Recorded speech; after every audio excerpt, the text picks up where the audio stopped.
Yeah. Okay, so just a notification that the meeting is being recorded. So that we can share it with every other person once we're done with this. So, more people are joining. Kehinde, are you able to accept people, admit people into the room? No, I can't.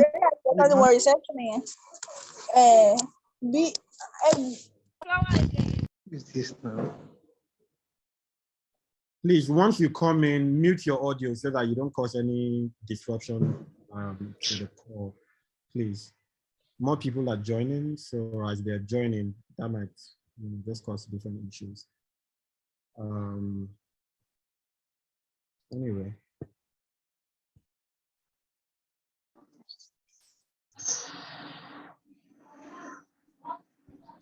All right, everybody please confirm you can see my screen.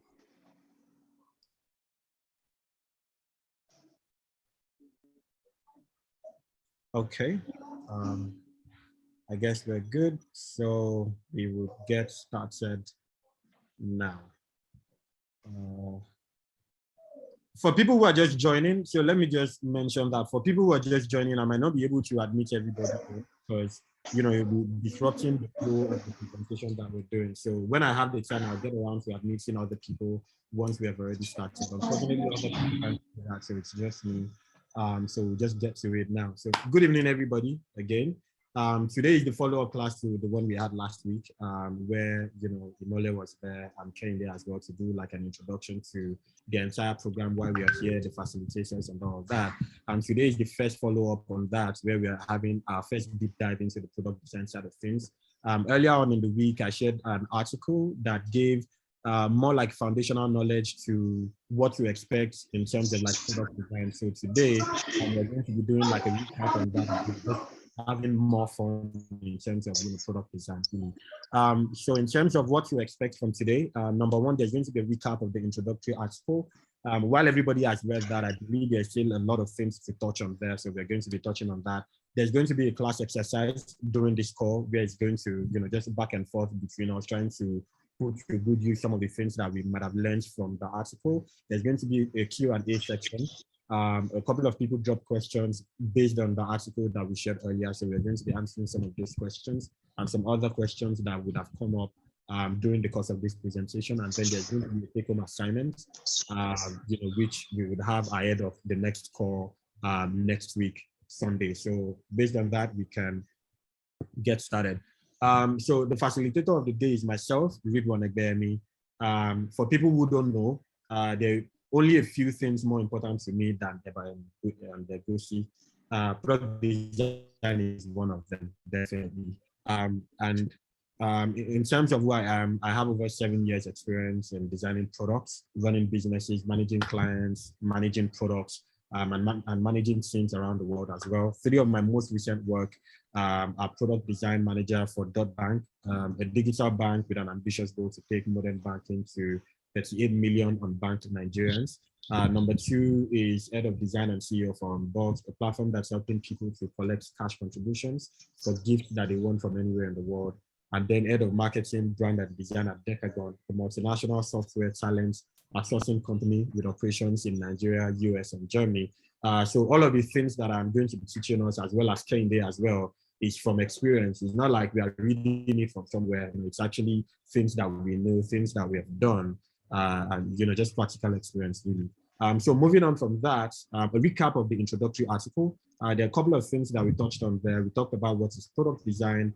What do you mean by user needs, user experience, business needs, ethical considerations, engineering capacity, what product design is not, and then demystifying some of the terms, some of the things that you might have heard since it started that might have been confusing in some way, and then the steps involved, the double diamond that we touched on, and then the tools involved as well, the people you're going to be working with, over the course of your journey in product design. So to start with, what is product design? I believe based on the article that we have all gone through, somebody here should be able to answer that question. So I would throw that to Arogundade Ahmed, if you're able to take on that question very quickly.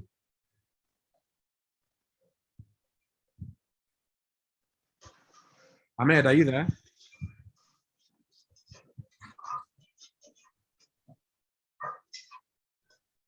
Ahmed?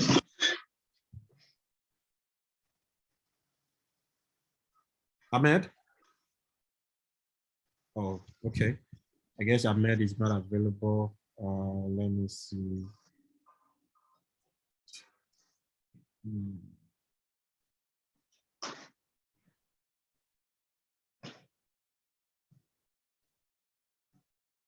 Omobayo Rashid, are you there? Are you able to speak?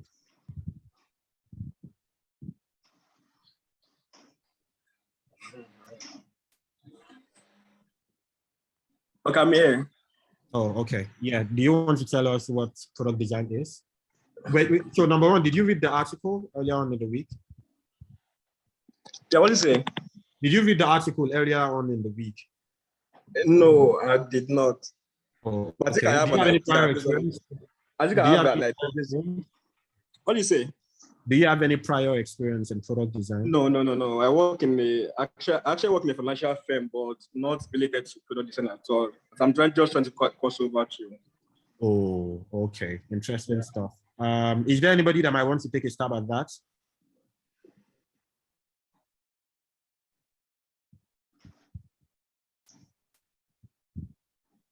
Okay, let me set the ball rolling. Okay. If you don't mind. Yeah. Product design to me is the entire process. Sorry, can you introduce yourself? Sorry, please. Okay, my name is Abiodun Omonijo. Abiodun Omonijo. Okay. So product design is the overall process involved in problem solving. Okay. Through technology by ideating, crafting is solution and bringing it into reality. Yeah. Okay. So, Yeah. If we extend it into marketing, then that will be taken on product management. So let's leave marketing out of it and customer user all those things. Okay. Sounds good. Ngozi, I see you're raising your hand. Do you want to take a stab at it as well? Yes. Good afternoon, Okay. everyone. Good My name is afternoon. Okay. So simply put, I think product design has to do with steps that an individual or an entity takes to identifying a problem, bringing solutions that would help to solve that problem, engaging stakeholders, and basically getting to resolution, getting solutions to solving a problem. I think that's what it is. Thank you. Yes. Yeah, just like you said, to put it very aptly, that's really what it is. So let me go back to our definition that we have here.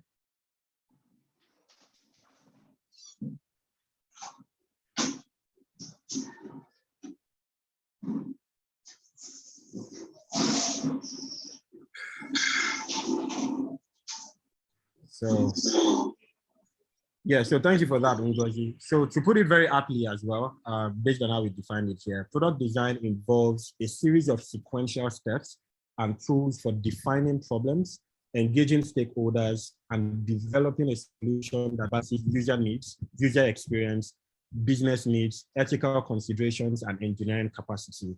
Now, there are a couple of things here that are very, very key, right? The sequential steps that are involved. So there are key things that you need to do towards getting to that solution. So many a times you see many people who say that they are product designers, and really that's not really what they're doing, because you see them working on like UI design and they say that that is product design that is not informed by any bit of research, any bit of feedback from actual users, any bit of consultation from the business standpoint, any bit of consultation from the developers that are actually going to develop those things. So before you say that you're doing product design, there are a couple of things that you need to do that, a couple of steps that you need to go through towards getting to that solution, and that solution at the end of the day has to balance a couple of things, including the user needs. It needs to take care of that. It needs to take care of user experience. It needs to take care of business needs. It needs to take care of ethical considerations, and then it needs to take care of engineering capacity as well. So to explain what each of those things are, So the user needs, which is what is highlighted here right now, it is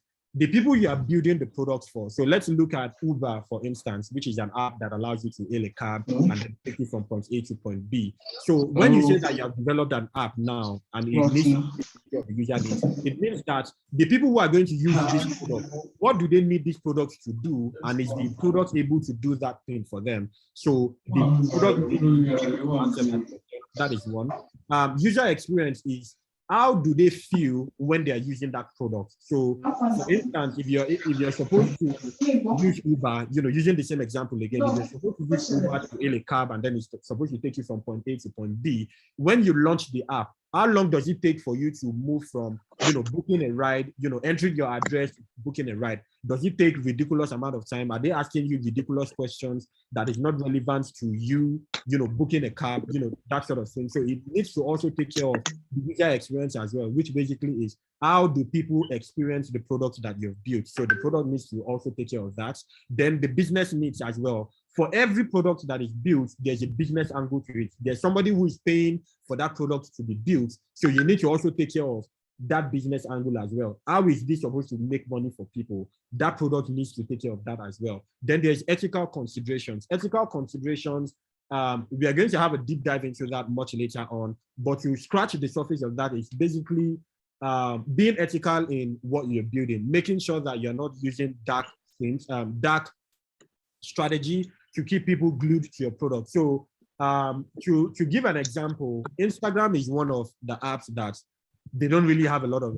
Instagram and Facebook, the entire Facebook really, they don't really have a lot of ethical considerations, meaning that the product is built in a way to get you to stay stuck there, to get you to, you say you just want to come and check notification, you end up spending 1 hour, 2 hours, 3 hours, 4 hours, all of those things. The product is designed that way, So ethical considerations is, different things that you do to the product that gives people the power to use that product, not for you to now be, convincing them or getting them to, stay stuck on your product. They are not able to log out easily. They are not able to, delete their account. Somehow they keep coming back to the product, that sort of thing. So those are ethical considerations. And then engineering capacity, which is the thing that you have built, the engineers that you have, are they able to build the thing that you have built? So sometimes you're working on a team and maybe you have just one engineer working with you. The product that you're developing, it is important that the engineer that you have, they are able to develop it. So it doesn't make sense that you develop an idea and then at the end of the day, the engineers that you have, they are not able to develop it. So it doesn't matter if there's another engineer outside that can develop it. If the engineers that you have, they are not able to develop it, then you have just successfully wasted your time on that. Does anybody understand, all of the things that I just explained there before moving on to the other things? You can just signify by raising up your hand.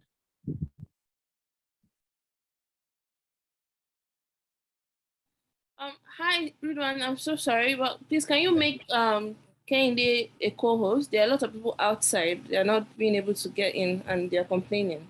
Okay. Let Thank me you. do that.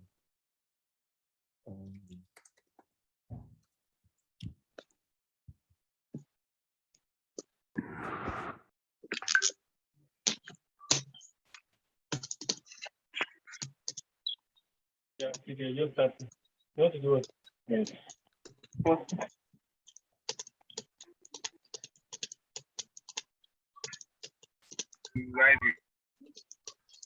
Hey, you are host now. No, go make Gary. Okay, great. All right. So you can admit people in while I focus on, the presentation. Yeah. So going back to it, I hope everybody understood that. To give a recap of that, to put it very, very aptly, product design really, when you just break it down to the barest minimum, it involves a series of sequential steps, towards building a solution to a particular problem. And that solution that you have built, it needs to take care of certain things. It needs to take care of user needs. It needs to take care of user experience. It needs to take care of business needs. It needs to take care of ethical considerations. And then it needs to be within the capacity of the engineers. All of the very, very key. Just make it. So, back to that, and then what product design is not. So we have touched on what product design is. So, it needs to take care of all of these things. It is only when what you have worked on takes care of all these different things that we have talked about, user needs, user experience, business needs, ethical considerations, engineering capacity, that you can say that, oh, okay, yes, it is product design that I have done. If you do anything outside of that, which are things like just designing very fancy UI, I'm sure that, for many of you, you might have gone online, see very, very fancy things, very colorful things with, very beautiful transition, things moving like mommy water and all of that. That is not usable, that people cannot use, that doesn't serve any business purpose, that engineers cannot build, at least the engineers that are closest to them. Any of those things is not product design. So if you're spending time doing that, you're not doing product design, you're maybe doing just UI design, or you're doing prototyping, or you're doing interaction design. But if you're saying that you're doing product design, it has to take care of all these different things that we've talked about, the user needs, the user experience, the business needs, the ethical contribution, and then the engineering capacity as well. It has to be fully encompassing like that. And then to demystify the terms, in the tech field generally, there are like different terms flying up and down. You keep on hearing like different things, and it's the same thing that everybody is saying, but everybody just, I don't know, I think in the tech space, everybody just enjoys coming up with like different terms for the same thing that we're saying. So if you look at the article, there's a part there that talks about like different terms in design. So for people that haven't seen that, you can revisit that to learn more about all these UX terms. What is UX? What is UI? What is prototyping? What is wireframes and all that? You can go over that. And then the steps involved. Like I mentioned in the article, let me go to that. So like I mentioned in the article, product design steps and tools can be very exhaustive when working at companies with big and many specialized departments. So when you think of companies like Facebook, for instance, or maybe the company where Chief Kehinde is also working as well, they have more robust team where you have more people. You have special UX designer, you have special UI designer, you have special illustrator, you have special animator, just different specialized things like that. But in more smaller startups where you have maybe a team of maybe 10 people max working on the entire company, you might not have that much exhaustive team where you have like different people doing UX, another person doing UI, another person doing illustration. You might just have one person doing product, another person doing animation, and that's just it in terms of the design side of things. So the steps involved in building a product is different from company to company, depending on the resources available, depending on the time available to build it as well. A product that you're building that you have 1 month to build, the amount of things that you're able to do is different from a product that you have 6 months to do. It's different from a product that you have 12 months to do. When you go to companies like Facebook, for instance, they use 12 months working on just one single feature, working on like research, working on testing, working on A/B testing, doing iterations back and forth and all of that before they release it for public use. It takes a lot of time. It's different for, smaller startups where it's more fast-paced, and then they are launching features at the speed of light. Every week they're churning out new features and all of that. So the steps involved in that smaller company is different from how much time they will be doing at companies like Facebook, Netflix, YouTube, and all of those other companies. But at the core, regardless of the size of the company, regardless of the amount of people that are working on it, there are key things that are involved in any product that is being designed, either like a full-fledged product, an MVP, a single feature, whatever it is. There are key things that are involved. And one very, very popular process that we can all agree, at least the senior people in product design, that we can all agree is the process that makes sense, is the double diamond process, where you have the divergence D, you have the convergent D, you have another divergent D, and then you have a convergent D. The divergent means you are exploring options. The convergent means you are coming in, prioritizing things. Divergent means again that you are exploring options, and then convergent means that you're prioritizing your options and looking at what you're doing. So we'll be going over what is involved in each of those things. So in the discovery phase is where you are trying to understand the problem, the extent of the problem, the people who are affected by the problem, the existing solutions to that problem, the problems with the existing solutions. To take that again, in the discovery phase, you are trying to understand the problem, you're trying to understand the extent of the problem. So how are people affected by this problem? Is this problem even worth solving? Should I even be spending time working on this problem?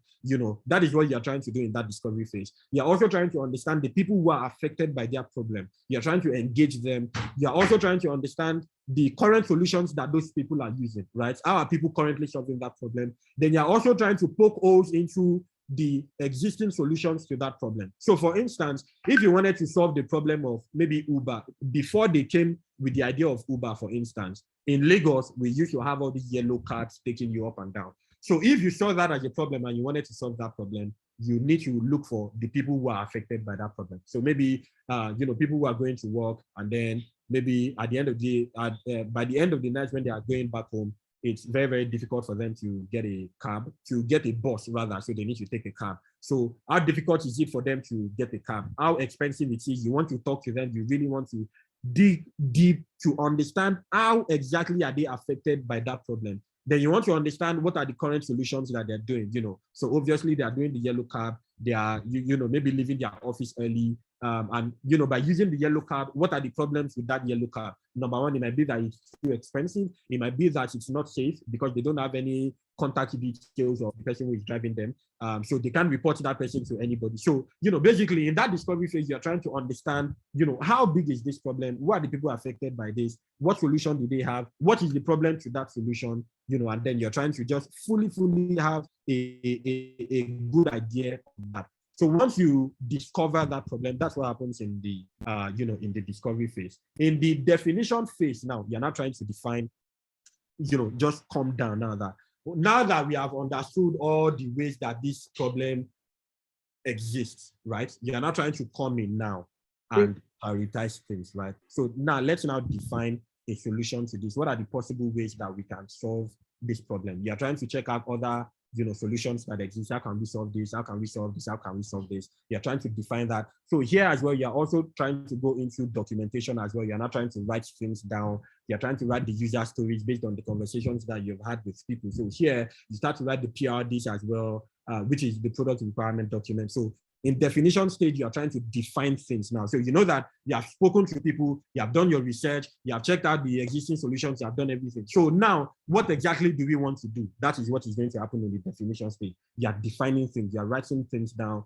you're writing the PRD, the user stories, you're working with like different stakeholders involved in the product, right? That's the definition stage. So now we have, converged. Now we are going to diverge again to the solution. So now our own solution that we want to do, what are the different ways that our solution can exist? So in that phase now, you are doing user flow, you are, showing it to people, you are getting feedback from them, you are doing wireframes, you're doing all of that. So by the way, we're going to be doing all of these things right on this call as well. I'm just trying to, explain all of these things so that we can have existing knowledge before we get into that. So you develop all of those things, you develop all the possible ways that we can solve that problem. And, at the end of the day, we prioritize. So in all these different solutions that we have, which one do we want to do? We decide on that. Once we decide on that, then we deliver on it. We do like the final UI, the beautiful UI, and then we hand it over to the developers, and then, they continue to deliver. And then, just to mention, this entire process is a cyclic process in the sense that you continue to repeat this process. So once you get to this deliver stage now, which is where I am pointing at, you ship the product, it gets in the hands of people, you start to talk to them. So these products that we have developed and we have given to you now, what do you think about it? Does it solve the problem?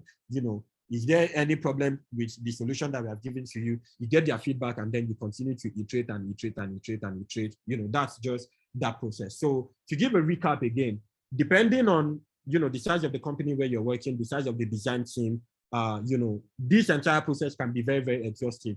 This thing, it can take 1 year, it can take 6 months, it can take 1 week, depending on how much time you have, how much resources is available, how many people that are working on the team, how big is the company and all of that. But regardless, these are the same things that you're going to do regardless of the size of the company. You do discovery, you do definition of the solution, you develop, the iterations, and then you deliver the final solution. That's really, all that there is to do in all these things. And if you go through the article, there's, another video that takes a deeper dive into, these different steps that we have talked about.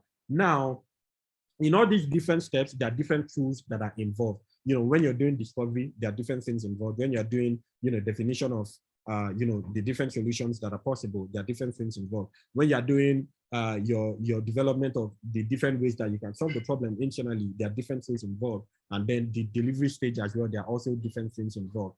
So for the discovery side, you're going to be talking to people a lot. So you're going to be doing a lot of surveys. So for that, you're going to have, like Google Forms, SurveyMonkey, Typeform, and all these other, applications that allows you to ask people questions and record their response. And then you're going to be like this call that we are having now. As a product designer, you're going to be doing more things like this, where you're talking to potential users of the product that you're building, trying to understand, how are they affected by this problem. In some cases as well, you might be meeting people physically and talking to them, maybe your clients, maybe potential users, maybe existing users, actually physically recording the call and then taking notes down of the things that you're learning, the insights you're getting from talking to people, so you'll be writing things down. And then there are also data reporting tools as well, things like Google Analytics, Hotjar, statistics, where you're trying to do, qualitative research to try to see what is available, quantitative research as well, getting numbers, maybe there are 1 million people affected by this problem, 50% of them are this, 5% of them are male, demographic survey and all of that. So, there are different things involved. So that's in the discovery stage, which is the first one. The second stage, which is the definition part, where you start to refine what exactly do we want to do, right? Based on all these problems, based on how we understand the problem, what exactly do we want to do? So here you start to have more collaborative writing tools, things like Notion. So by the way, this article was written in Notion, and then Google Docs, Google Sheets, where you start to write things, and then you're sharing it with like all the other people on the team, your PM, your developers, so that they can look at what you're doing and then align with you and be sure that everybody is on the same page, right?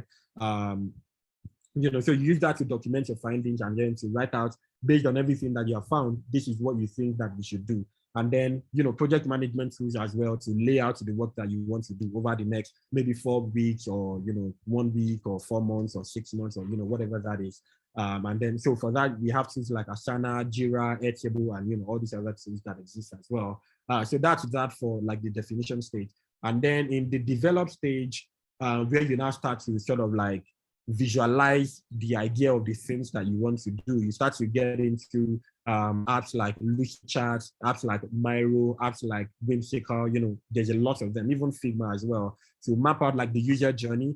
So for the things that people want to do on your product, how are they going to journey through your products and all that? So there's going to be that. In some cases as well, you can also use paper if it's like very quick sprints that you're doing. You can also use paper and pen for like quick low fidelity prototyping. And then finally you get to the deliver stage, where you now start to add color to things, add picture to things, add illustration, animation, and make things very beautiful. So for that, you use tools like Figma, like Sketch, like InVision, like XD, and all of these other things, to create like very polished, high fidelity and interactive prototypes. And then once you're done with that, you hand it over to the developers, and then they start to work on it so that they can bring it to life and make it very, very functional. Yeah, I think we've covered that. And then the other part is, the different people that you're going to be working with.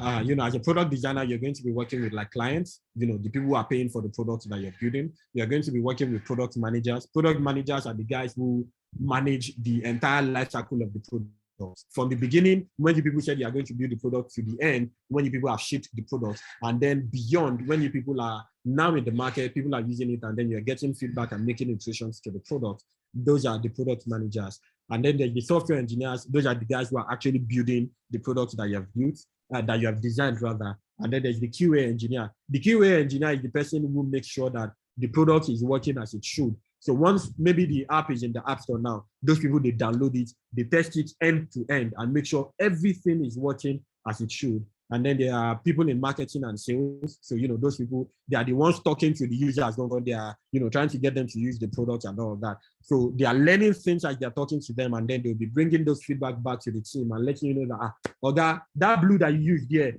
our people, they don't understand the blue. I think you should change it to black or yellow or green or whatever it is. The people in marketing and sales are the people that will come back with that information, because they are the ones, talking to people and trying to get them to use it, So like I mentioned earlier, again, depending on the size of the team, in some cases, the product designer can end up being more than can end up playing in some of these capacities here. The product designer might also be the PM. The product designer might also be the QA engineer. The product designer might also be the front-end engineer or the mobile engineer, just depending on, the type of project that it is, the amount of resources available and all of that, We have some product designers that are full stack. They are developers, they are designers, they are QA guys, and, they can, just one person ship off, one product. So there are some product designers like that, really exceptional guys. And at the end here, we have some top guys in Nigeria that you can check out that are doing really, really amazing things around the world.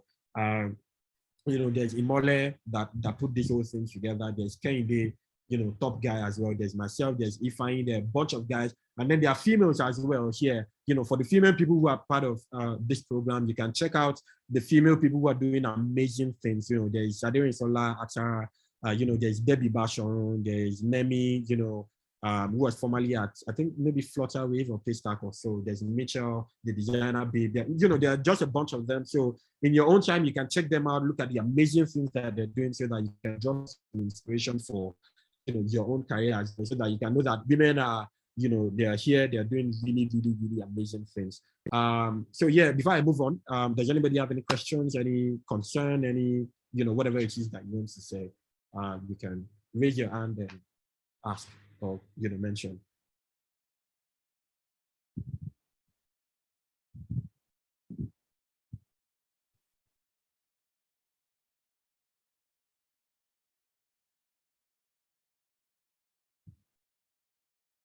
Nobody? Yeah, so Ridwan, someone is asking if they can have your your Twitter handles. Oh, okay. Yeah. I'll drop that at the end of the call. I'll drop that. Okay. Yes, I see you raising your hand. Yes, the person. Okay, we have 2 people raising their hand. Kehinde, you're the host now, so you can unmute them or ask them something. Okay. Yeah. Okay. You should be able to. Okay, so I just permitted Oge to speak. I don't know if you can. Yeah, good evening, everyone. Yeah, hi. Yeah, go on, please. We can hear you. Okay, so I'm just going to.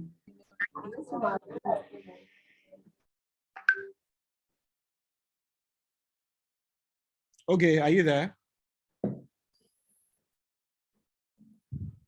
I think, I'm not sure if she.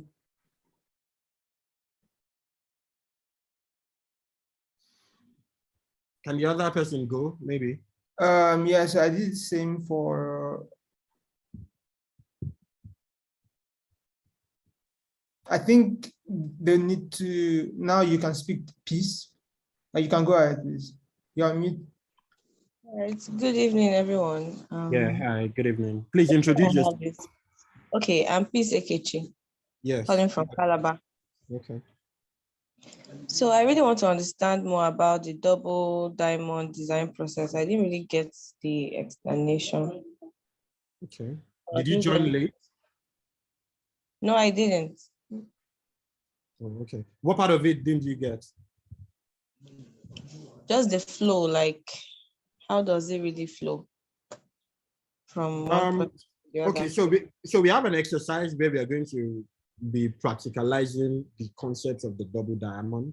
But to answer your question very quickly, it starts from discovering the problem and expanding on the problem and understanding, what exactly are we trying to do, right? And then talking to the people who have that problem, doing a research to understand what are the existing solutions to that problem, what are the problems with the existing solutions as well. It's basically, it's just as the name says, discovery. It is understanding, the problem that exists. What is the situation? What are the things that we need to do?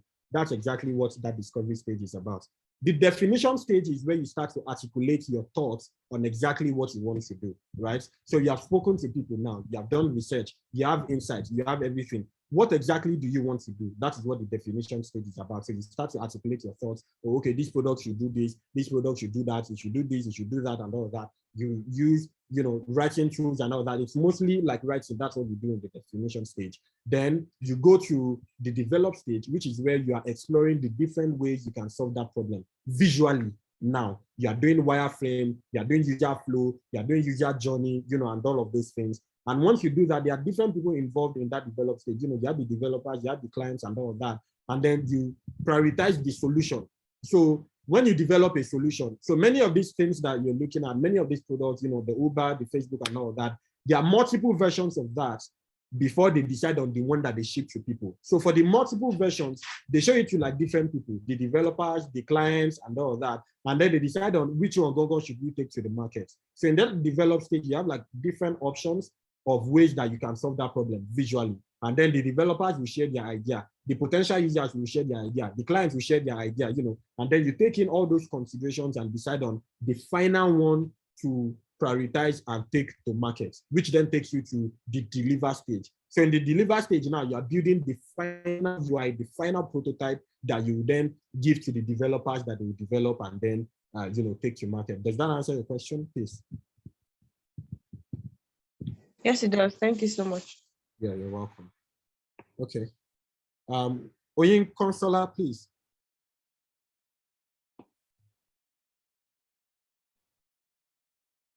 When you consider, you can go now. Okay, good evening. Yeah, evening. Can you hear me, please? Yes, we can. Please introduce yourself. Okay, good evening. My name is W. Consola from Lagos. Okay. When I was reading the article, I saw a quote, and I do know I joined it. I was actually on Google Meet. I didn't know it was going to be here. I was there for like 20 minutes. Oh wow. So, I don't know if they have answered it, and the quote says, No, we haven't answered it. Okay, we haven't answered it. We'll get it. Okay. We'll get to it at the end of the class. We haven't answered that. Okay, should I just skip it? Yeah. Just keep it. We have it recorded, in fact, so we'll get to it. Okay. Okay, thank you. Yes. Okay. Okay, just one more person. This person. You can drop your hand now. Then let's hear from this person raising his hand. That's Habib. Okay. Hello, good afternoon. Yes, afternoon, Mr. Habib. Good afternoon. I'm Abdullah Habib by name. I'm from Lagos State. Okay. Mr. Habib, okay. Good afternoon. Please, I would like to ask, talking about I want to try and get something, as in the concept. Talking about in the aspect of UX, we have this design approach that we do follow, design approach. Is this same thing? I'm talking about the define stage, empathy, there's a stage like that, these 5 steps that like an approach, the approach you take for problem solving technique. Is it the same thing as the double diamond process that you just explained? Yes. They are kind of having some kind of the same stuff, but I feel there's a kind of product. I'm talking about product design in general. So I just want to understand the difference. Yes, it is the same thing actually. So like I mentioned to you, and you also have to be prepared for it, in the products, in the tech space generally, there are so many different terms flying up and down, and it is the same thing that all of us are saying. So don't let it overwhelm you, and don't let it confuse you as well. It's the same thing that we're saying. When you talk about the discovery of a problem, talking to people, doing research, trying to understand the problem, that means you are trying to empathize with the problem as well. That is empathy. Mr. Kehinde, please confirm that I'm not saying rubbish. Yeah, no, your point. Yeah. So Habib, in that discovery stage as well, that's exactly what you're doing. You are doing empathy. You are trying to get into the problem. You are trying to talk to people. You are trying to understand what exactly are we doing here. So it's the same thing really. The discovery is about understanding the problem. It's about empathizing with the people with the problem to understand what's the extent of this problem for you guys. Do you even want this problem solved at all? And you should also be careful with that, because in some cases, you can talk to people and they will tell you that they don't want that problem solved, only for you to now work on a solution and, it's the thing that they actually need, but they didn't know that they need. So there's also that that's intuition that needs to be there as well, where as a product designer, even though people are not saying that they want that problem, but you know that if you bring this solution, people are going to love it, you know. So there's also a bit of balance there as well, where you have a thesis that you're trying to test, right? That is not necessarily backed up by any data. It's just your own innate feeling that I believe, this thing shouldn't be like this. Let me work on a solution, and I believe that people are going to, want this, that sort of thing. So yeah, does that answer your question a bit?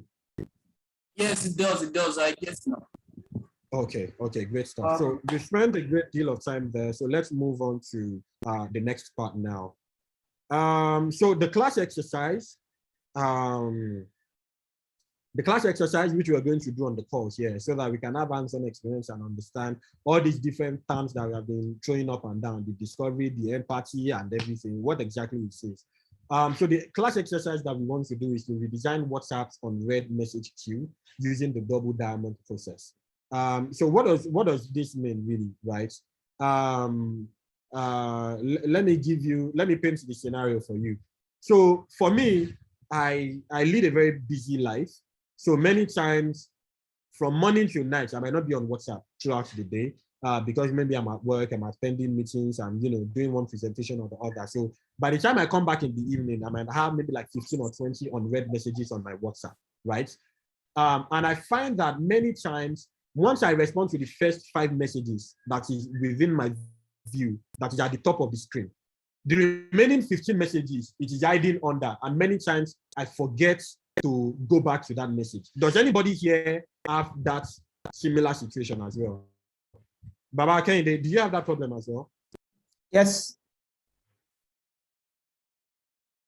So, I mean, can anybody else, just signify that they have also thought about that at some point? Yeah, they are responding on the chat. Yeah, there are people saying, yeah.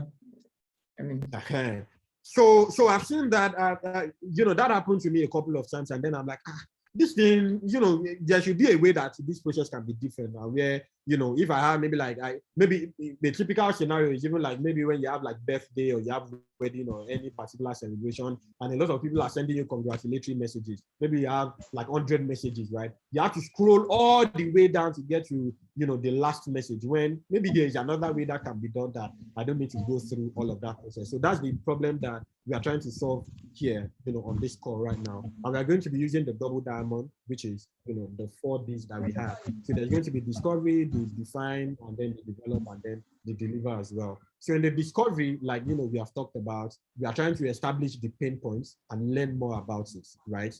So it's not that, so it shouldn't be that it's only me that have the problem, other people do not have the problem. I just not waste my time and be developing something, So it starts with asking the question, what is the situation that can be better, right? That's what product designers do. That's the whole point of our existence, really. Our work starts from asking the question, what is the situation that can be better? So it can be that the clients that will be the one that slept and woke up one day that, I don't like the way we are doing cab in Lagos. I want to change it. That's the client. And then the client puts together a team, the designer to come and develop a solution, the developer to, build that solution, and then people in marketing to ship it and, get it in the hands of people, So product starts with this question, what is the solution that can be better? That's where it starts, right? So the great products, they come from an innate desire to make a particular situation better. That's really where, products start from.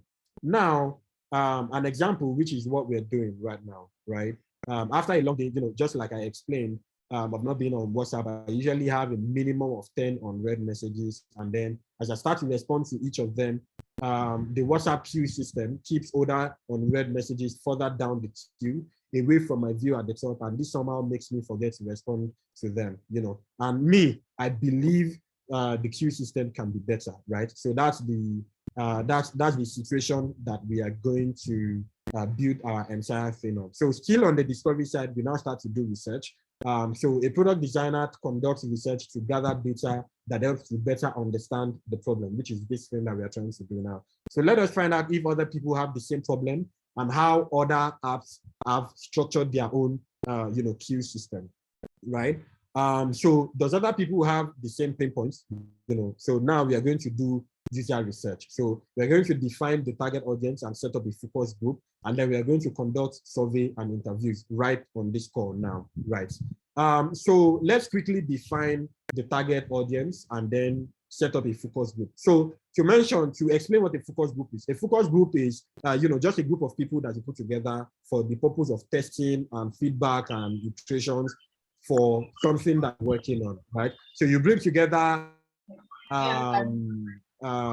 maybe 5 or 10 or 20 or 30 of a sample size of a bigger group. So for instance, if you want to build a product for the whole of Nigeria now, obviously you can't get the whole of 250 million Nigerians to come and give you ideas of how exactly does the problem affect them. But you can get a sample group of that, that have similar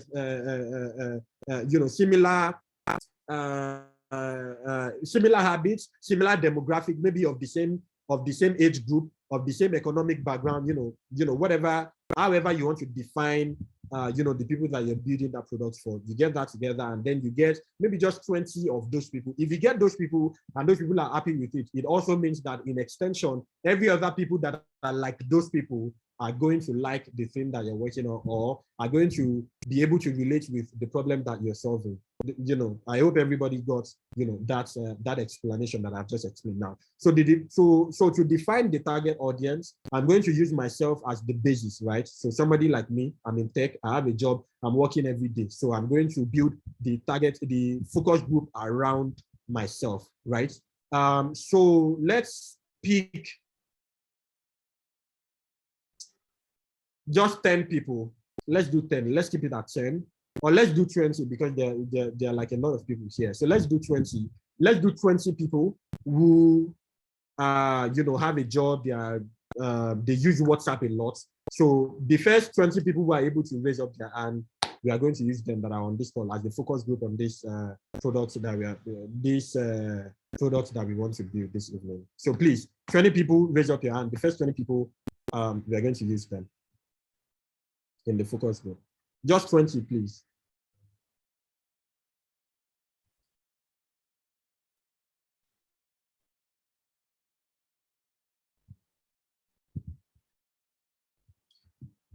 Mr. Kehinde, I'm sure we would have up to 20 now. Yes. Okay, so let's record their names. We need their names, we need their email address. Okay.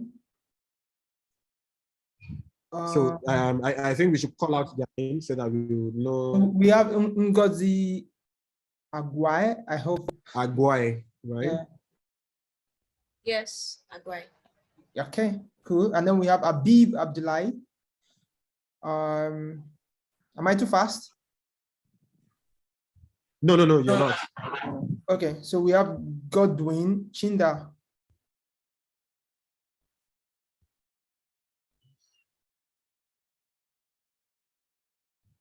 Okay, we have Ogechuku Aina. We have Lawal Damilola. We have Idowu Abiodun. We have Abiodun Afuye. Please let me know if I'm too fast. Yeah, hold on, please. Okay. So wait, we have Ngozi Agwai, we have Abib Abdullahi, we have Godwin Chinda. Yep. We have Idowu Abiodun. Yeah, Idowu Abiodun. We have Ogechuku Aina. Yep. There's somebody we have before Idowu Abiodun. Yeah. So there are two people before them. That's Ogechuku Aina and then Lawal Damilola. Ogechuku Aina, Lawal Damilola. Okay. Yeah. Then we have Idowu Abiodun. Yeah. Okay, yeah. Yeah, do you have the emails of these people? Because Ngozi just shared an email now. No, so I'm recording their names now so that I can drop it on the group and those people will just respond with their emails. Oh, okay, all right, cool. So I'll just go ahead. We have Abiodun Afuye. Yes, Lawal. What did he say? We have Lawal Damilola. Then we have Idowu Abiodun. Yeah. Then we have Abiodun Afuye. Yes. And then we have Yemi, but I don't know the surname. Okay. Yemi, can you help us with your surname, please? Yeah. Yabiba. Yemi what? Oluwi Abiba. Okay, Oluwi Abibat. Okay. Oh yeah, Baba, keep going, please. Yeah, so we have Olumide Akin. Okay, Olumide Akins. Akins. Yes. I mean, so I don't know if maybe it's short or maybe Akins Sawyer or something, but Yeah, it's all right. It's all right. Go on. So we have Mohammed Shitu Yusuf. Okay. And then we have a Zoom user. So I don't know the name. So I'm going to skip that. Okay. We have Aminat Yeah. Akinode. Okay. And then we have Bayo Rashid. Okay. We have Peace Ekechi. P. Ekechi. Peace Ekechi. I'll slap you. I hope I got the name right. Yeah, you did. And then we have Oyin Consola. Oyin Consola, then we have Oluwatimileni Akadri. Then we have Temi. I don't know the surname. Then we have Oluwatimileni Kadiri, Abi. Yeah, Oluwatimileni Kadiri. Akadri, not Kadiri. Okay, Kadri. Okay. Yep. Yeah, then we have Temi with no surname. I don't. Aluko. Temi Aluko. Okay, Temi Aluko. Temi Aluko. Okay. Then we have Oluwalope, Toluwalope. Okay, Toluwalope twice. Okay. Then we have Arogundade Ahmed. Toluwalope, how do we identify the Toluwalope? Toluwalope what? Olubusoye Toluwalope. Olubusoye. Okay. Then we have Arogundade Ahmed. Arogundade. Okay. We have Valentine Osaji. Osaji. Yeah. Yeah. Then we have Emiola Elizabeth. Elizabeth. Okay. Then we also have Chijoke. Okay, so I don't know how to pronounce this. Uhegu. I hope I'm correct. Chijoke Uhegu. I tried. Uhegu. Yeah, Uhegu. Then we have Sharon Shani. Oh, I mean, I think we are up to 20 now. Yeah. Sharon Shani. Are we not up to 20 yet? Yes. Are we up to? Yes, I think so. Because we have 21 and raised here. 1, 2, 3, 4, 5.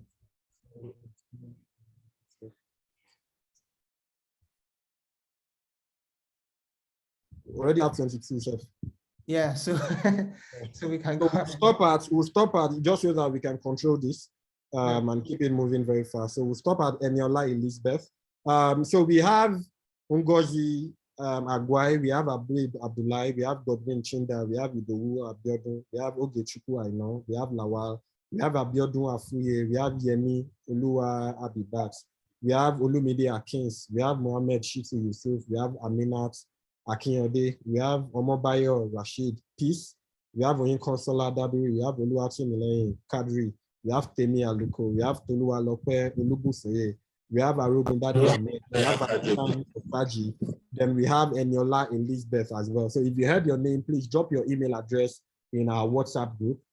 So you're going to be our focus group for the products that we're building. So I'll drop this on the group again so that in case you missed that.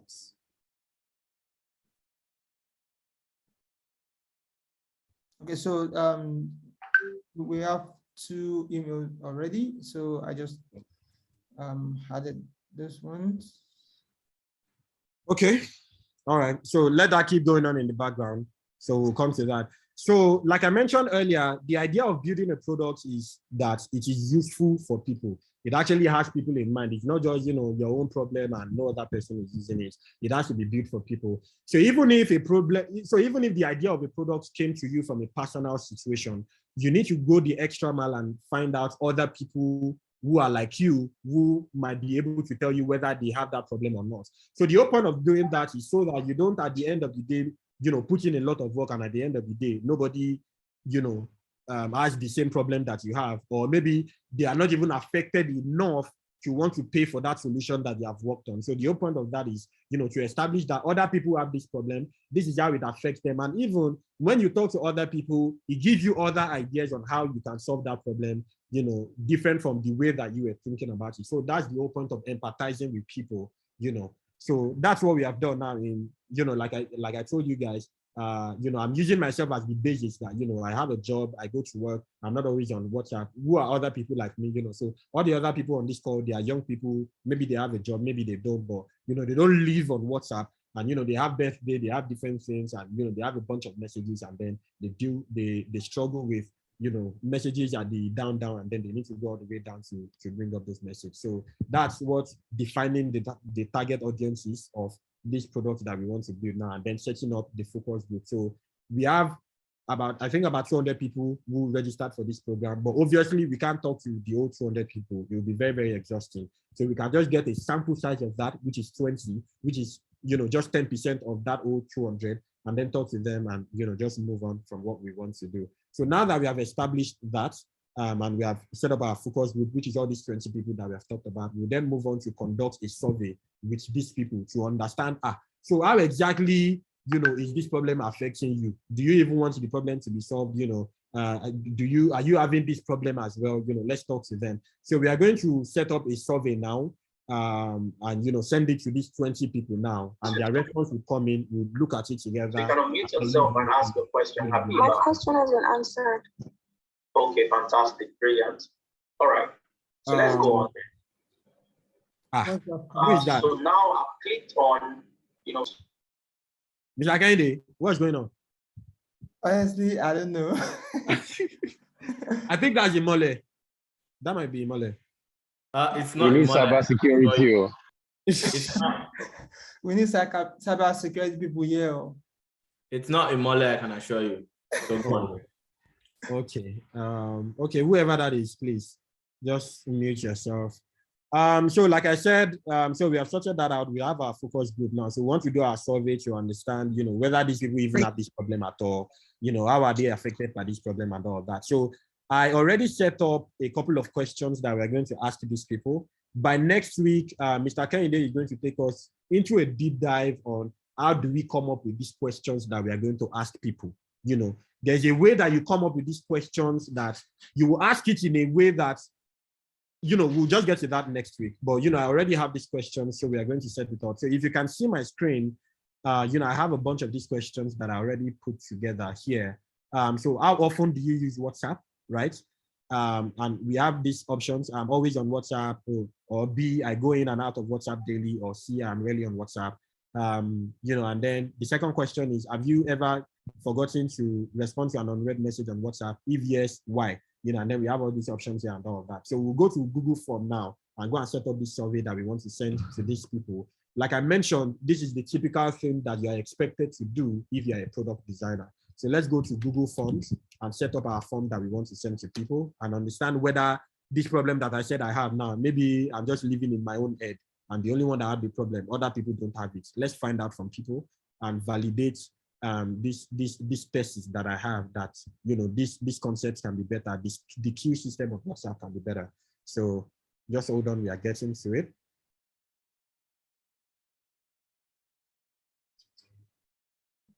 So quickly, Ridwan, someone is asking a question on WhatsApp. What do you mean by focus group? Maybe you might want to quickly share something on that. Okay. Okay, for the person that asked that question, I gave that explanation earlier. I'll go over it again. When you're building any products, right, there's a high chance that that product is potentially going to be used by 2 million people. So for instance, let's say we want to build something for Lagosians. In Lagos, we have, I think, about maybe 12 million people in Lagos. Obviously, you can't get to the old 12 million people and talk to them and, ask them questions, or how are you affected by this? What problem do you have with this solution and all of that? You can't get to the old 12 million people.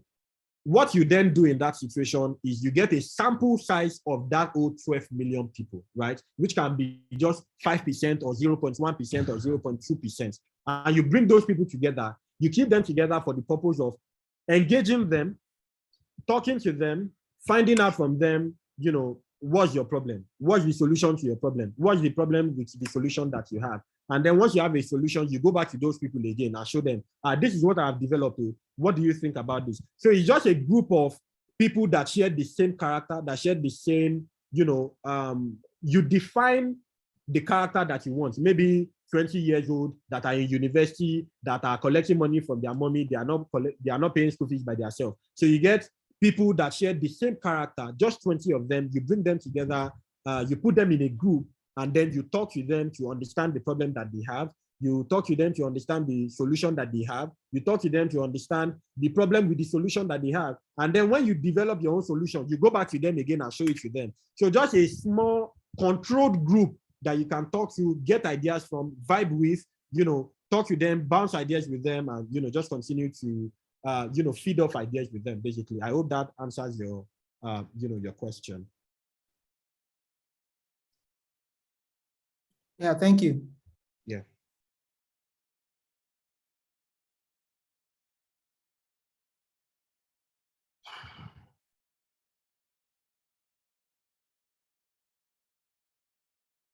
So we're currently on Google Form. This is where we want to create our form now that we want to send to people. So like I mentioned to you, there are a couple of ways you can go about this. You can either do a survey like this, where you send it to people and people can fill it and, you get the response. You can set up a call like we are on right now and engage people and talk to them, which is my own preferred one most of the time because it allows you to, just get more from people when they are talking than when you send them a survey. And then you can also meet with people physically and talk to them, ask them questions and all that. So those are a couple of ways that you can get information from your focus group. So now let's call this form WhatsApp improvements. You can call your form whatever you want. Ungaji, what should we call this form? How do you like your WhatsApp?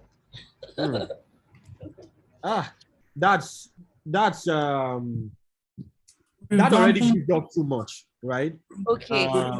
So just something really short that doesn't give off too much. That doesn't seem like we are asking them to come and. So again, you want to be careful with when you're asking people to do something. You don't want to come off as too demanding. You don't want to come off as too intrusive, as too, you have to find a balance there, right? And you don't want to give away too much of what you're working on as well. So just a simple term would do. So give us an hour. Revamping of WhatsApp. No, don't let us do revamping of WhatsApp as well. We can do WhatsApp survey. Okay, because again, we are not representatives of WhatsApp. Sure, this is not from WhatsApp. This is just something that you are working on personally, by yourself, and you want to talk to people and understand whether, they are really affected by this problem and all of that, So you can't say revamping of WhatsApp. You can't say redesigning of WhatsApp because this is not from WhatsApp. Does that make sense to you? Yes, it does. Okay. Yes, I get. All right. So are we good with WhatsApp survey? Let's just call it WhatsApp survey. Yeah. I think that's nice. Okay. Yeah. So we have WhatsApp survey. Let's do. So we have all these questions that we already have here. So our first question is, sorry, is that the first question?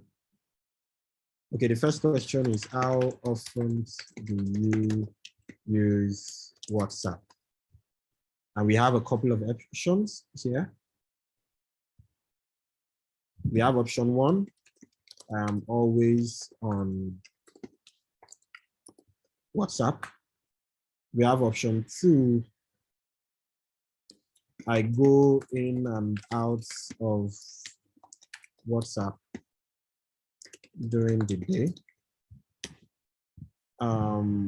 And option C is that I am rarely on WhatsApp, right?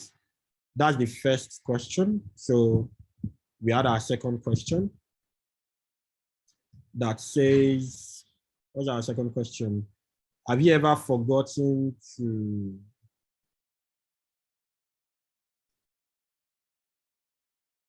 this is our second question. Have you ever forgotten to respond to an unread message on WhatsApp? That's our second question. That's a yes or no question. And then if it is yes, if yes, why? So there's a way you can build the form, we'll get to that basically. Because we are pressed for time. Let's just move very fast here. So if yes, why? This is supposed to be option, multiple choice. Multiple choice. So the first option is that maybe the reason you forgot to respond is that you were ignoring the person. So that can be the option one. Sorry. Option two is that the message was further down on the queue, so I forgot to respond.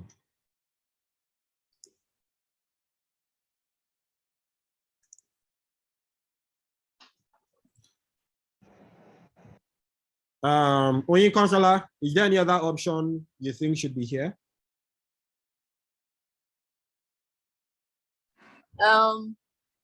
Maybe this WhatsApp settings that you can put on read mode, and maybe you see and say not to reply.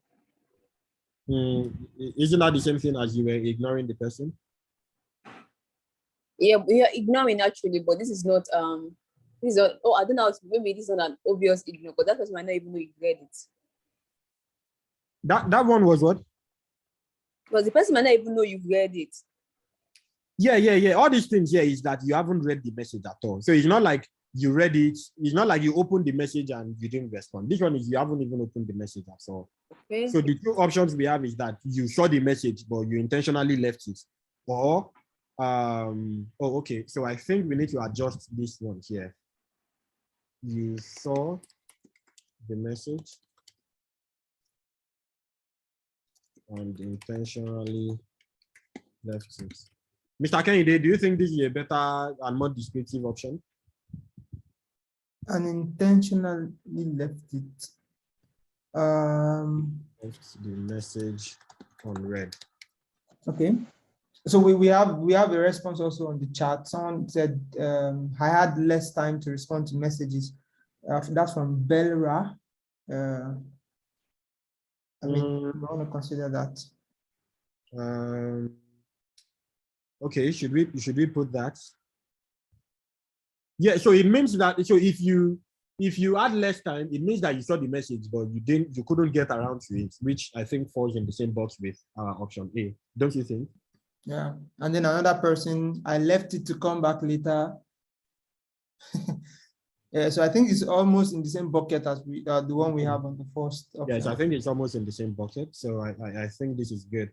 Abib, do you have any other option that you think should be here? No. We can just have like maybe a blank space that maybe you put your own. Or what do you think? That's a good idea. Others. Yeah, that makes sense. We can put others. If yes, why? So if it's not covered by these two options, tell us your own. Abi? Exactly. Yeah, that makes a lot of sense, Abi. That's a very smart one. So sorry.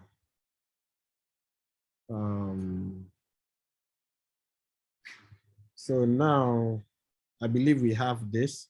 Mr. Kehinde, do you think this is enough? I think this is good. I think this is good because of the time. Yeah, because of the time. So how often do you use WhatsApp? Have you ever forgotten? If you did, why? So yes, this is good. So now WhatsApp survey, we're good with that. Now we are going to send this to our focus group, right? Only our 20 people. So let me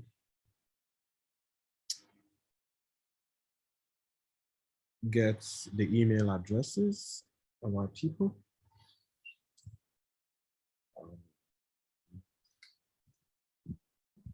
Okay, so while Ridwan is going through that, I just want to quickly say, yeah, so for research, like you come up with multiple questions, but we are pressed on time, so we need to, we need to keep it short, but just to get the idea. So as you can see, this is all product design, but we've not opened any design tool now to design anything, because like people that want to hire you or the company you want to work for, they want to see your processes, how you, like you don't just design a sign-in page. They like, do we really need a sign-in page?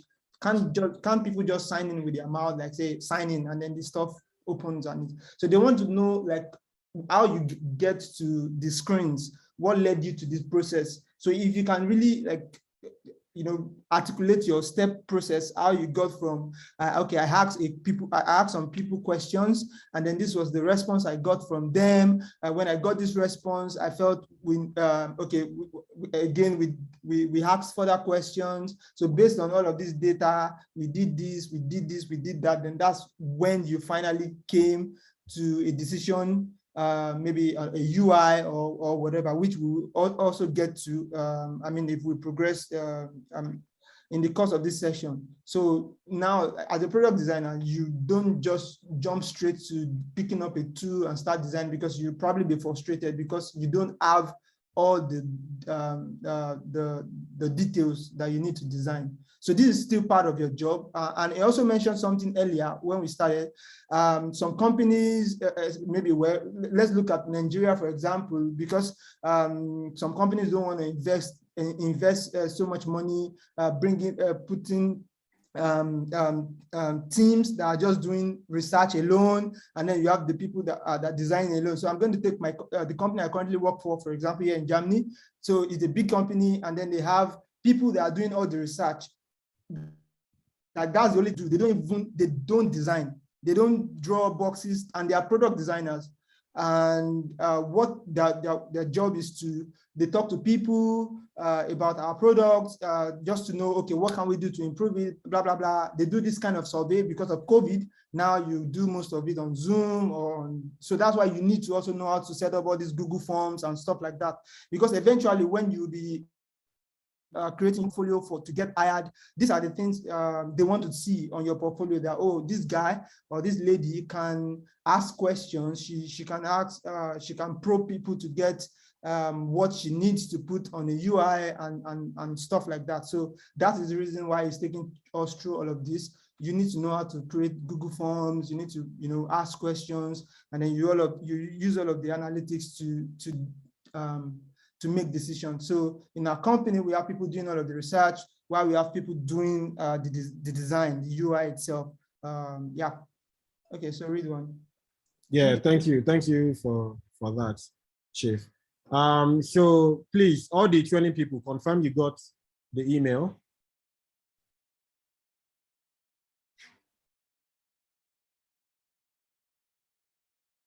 And to make things faster so that we can move very fast, let me share the link. Please, I beg you people, only the 20 people should click on the link that I just shared. It's the link to the form. Only the 20 people, please. Just the 20 people. So that includes Ngozi, Abib, Godwin, me, Oluwa, Abibat, Olumide, Mohammed, Aminat, Omobayo, Peace, Oyin Consola, Olutumilei, Temi Aluko, Oluwalope, Arugundade, Valentine, Eniola, just those 20 people, please. Let's fill those the form very quickly. Please. Thank you very much. Does anybody have any question that we can address while we wait? So there's some questions, so I'm just going to read them out. Okay. You can okay. Go on. We have one on the chat. So someone is asking, does this mean that a product designer needs to really know what the problem or product is before creating the Google form? Yes, absolutely. Because you can have just very surface level, just a base level idea of what exactly. So this Google form now, it's not just for the users that you would create it for. Depending on the situation that you find yourself, you might end up creating a form like this even for the clients to understand why exactly do they want to work on that product that they want to work on. Maybe, maybe they were sleeping in the middle of the night, they had a dream, or maybe they were on their way out, and then, maybe they had an accident and then they had a moment of reflection, or maybe it's for pure business reasons, or, whatever it is. So you might end up creating even something like this for the clients itself, and maybe people working within the company of the clients. You might end up creating something like this for the developers that you're going to be working with. So the whole point of the survey is for you to further understand the problem. So you know that before we got here now, me, I have my own scenario, like, oh, okay, whenever I resume to WhatsApp at the end of my day, I go back there, I have a bunch of messages, and then after I respond to just 5, I end up not responding to the remaining 15, and then so I could have just immediately gone on to go and develop another UI. That's something a lot of product designers would do. Just based on that, I'll just go and develop another UI.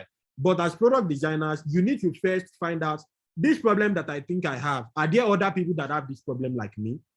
Are they experiencing this problem in another way? So by talking to other people, you can have better understanding of the problem. So this whole thing that we are doing is to better understand the problem. How exactly is this problem? What's the extent of this problem for people?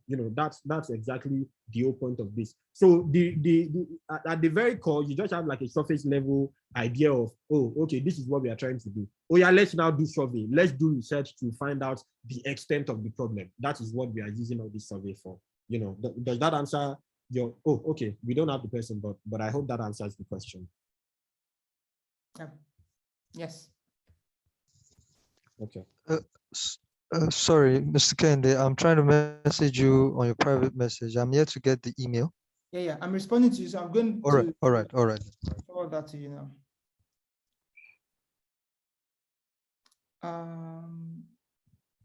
Okay. Any other one? Yeah, so I mean, I think this is just to reaffirm what you just mentioned. He said because this helps to make the product designer have the confidence level to creating the questions, defining. Mm-hmm. Okay. So I mean, people are just like responding to corroborating what you mentioned already. Yeah. And like Mr. Kehinde also mentioned earlier, like when it comes down to you getting a job now as a product designer. So as product designers, you're also going to be doing a lot of presentations like we're doing right now. You're going to be presenting the work that you have done to different stakeholders. That can be the clients, that can be developers, that can be investors, that can be, just about anybody, showing them this is what we have developed based on insights that we have, based on this, based on that. So you can't go to a presentation and just present UI and say, this is what we have, without saying that, we spoke to 10 people, inside the 10 people, 2 of them said they don't like this, 3 of them said they don't like this, 2 of them said they don't like this, but 1 of them said this. And this one person is the person who is our biggest client. And I think that is the person that we should prioritize. So because of that, I decided to do X, Y, Z. So that is how product designers think. That is what your portfolio should be about. That is what your case study should be about. So you can't just come out, and even down to the design decisions that you take, the colors that you use, the button style that you use, the component styles that you use, you are using one particular shade of blue. So when you bring it down to like color psychology, for instance, when you bring it also down to things like accessibility, there are some people who they are not able to see certain colors, right? They see certain colors as just gray, right? Now, if those people are supposed to use your product as well, and you have used a type of color that they are not able to see, at the end of the day, you have built a product that those part of your audience or your target users are not able to use, which is the reason why you need to fully understand, who is the person I'm building this product for. Once you understand them, you are able to make a case for them. If you are building something for people who have maybe eye issues now, for instance, you know that in the design that you are doing, maybe your text has to be super bold so that they don't have to be squeezing their eye to look at what. So you can't make all these decisions if you don't understand who you are building, what you are building for, So you have to inquire into who am I? So if any client comes to you and they are saying that, oh, we want to build something, you need to ask a lot of questions. Who are we doing this thing for? Why are we doing it? What's the business motivation behind this? So all of those things would guide the work that you want to do. And you also see a lot of designers who they have done all the UI work, they will now start writing case study on something that did not happen. They'll be inventing user story. They'll be inventing research. They'll be inventing, qualitative analysis and all of that when they didn't do it at the very beginning. And for senior designers, for, hiring managers, they can see through those things. They know when, your wireframe is fake. They know when you have first done the UI before going back to come and do the wireframe. They can see it, So it's important to follow through on this process, which is why you need to understand the process. You need to first empathize. You need to understand the extent of the problem. And then it is only when you're done with that you can now start go to Figma and go and be making things fine and beautiful and, crispy and all of that. So, I hope that further explains that. Okay, so Ridwan, I think we are missing someone's email on the WhatsApp group, so I'm going to send it now. Okay. Yeah. So someone asked a question. It seems double diamond is highly versatile. Is there any limitation to it? For example, when you're asking close-ended, for example, close-ended dicta question, internal company app. I don't know. I'm not sure I understand that. Yeah. So I was going to say, if you can unmute yourself. All right. Question, Oluyemi. All right. Good afternoon, everyone. So I was asking, please introduce yourself, please. Okay, my name is Oluyemi. Okay. From where? Calling from Olalere. Okay. Good to have you. So there are some applications or solutions. For example, if managers want to monitor, maybe, for example, in banks, and if managers want to monitor what the cashiers or operators do with their laptops or computer systems and all that. Yeah. How will getting feedback like that is just from one person perspective. So how do you work with that? And also, is double diamond, like, I know it's quite versatile, that's why you're talking about it, but is there any limitation to using that? I know that can't be the only approach or methodology for product design. And secondly, I also wanted to add, if I can, also for in Nigeria, for example, where people like to cut money, companies and all that, how do you differentiate your role as a developer yourself, and you also know how to design? I'm talking about computer systems. How do you differentiate your role as a manager from a designer, from a product designer, and sell it to them to make them realize what you're doing? Thank you. Okay. I don't fully understand, so I'll just give it back to you and be sure that we are on the same page.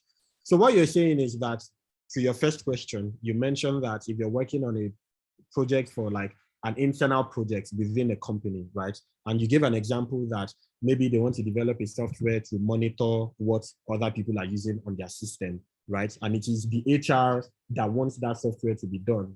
Probably they have found that maybe productivity at the company has reduced, and they think that the reason for that is because more people are spending more time watching YouTube videos rather than actually doing the work. And they want to build a software that helps them to monitor what people are actually doing. Am I on the same page with you? Yes. Okay. So in that case, now you have the HR and maybe the line manager or the departmental lead or whoever it is as your critical stakeholder there. So that is the one person that you want to talk to understand why exactly are we doing this. So I assume that, so this is a typical scenario of how that would go in a Nigerian company. They will come and meet you and tell you that let's design a product that helps us to monitor, what people are doing, right? That's where that brief is going to end. You as the product designer now would now interview the HR or whoever it is that handed down that brief to you, that why are we doing this? What is the business motivation behind this? You have that conversation with them. It is from having that conversation that you find out that actually it's not like they really want to know what people are doing. The reason why they just want to do it is because they have found that productivity at the company has dropped, and they want to find out what exactly is the reason why that is happening. So that's really what they want to know, right? So you're having that conversation with those people. Now, in some cases, you might be allowed to also have a conversation with the users, like the people who are working at the bank. But I think in this case now, that would not be allowed. It would probably be like a low-key something that they want to do, and then they just launch it and start to monitor what people are doing, which in some cases is also unethical as well, because you need to let people know what you are doing with their data. There's GDPR policy where you need to let people know if If you are stealing people's data, if you are monitoring what people are doing, you need to let them know that you are monitoring what they are doing. That is where we are talking about like ethical considerations, making sure that people know what you are doing with their data, people know what they are doing with their information. Now, if you monitor or if you pay attention to all of the things that we're saying, you see how this is already like the double diamond thing as well, where in the first case we are trying to empathize with the HR to understand why exactly do they want us to do this thing. We are trying to understand the problem, right? Once we understand the problem, we then go on to the next step where we are trying to define what exactly we want to do, right? Sure, you get. So once we do that, we then go to the next step, right? So under each of these steps, there are like so many things involved. The amount of research that you can do, there are like different research methodology under the discovery. Sure, you get, there's qualitative research, there's quantitative research. Under quantitative research, there are like so many ways you can do it. Under qualitative research, there are so many ways that you can do it as well, just under the discovery. So like I mentioned earlier, all of these things are things that can take 1 week. It can take 6 weeks. It can take 1 year. It can take 12 years of developing the product, So it ultimately comes down to, what is the time that we have to push this thing? What are the different considerations? How much do we have? What are the resources available and all of that? But regardless of whatever all of these things are, the first step is discovery. Let us understand the problem. The second step is definition, where you are trying to articulate the solution. The third step is where you are exploring the different ways you can solve the problem. And then the fourth step is where you are trying to ship the final thing. You are designing the final thing and all of that. Does that answer your question, Mister? Yes, sir. And just to a little bit, I recently had an experience. I was in a team. I was working with a group of doctors, and they practically, they give you like hard copies of what they want you to transform into soft copies and all that. Yeah. But at the end of the day, you get to discover that even they sometimes don't know what they want. So in the process of designing, you have to go back and forth and all that. So I really appreciate this topic, but also how to manage the whole process. I know I can't wait actually to finish the whole thing, but let me just wait, Sha. Let's just wait. Yeah. I mean, like you rightly said, it's important to have these things because like this edge case you said now, where some of the clients said they don't even know what they want, right?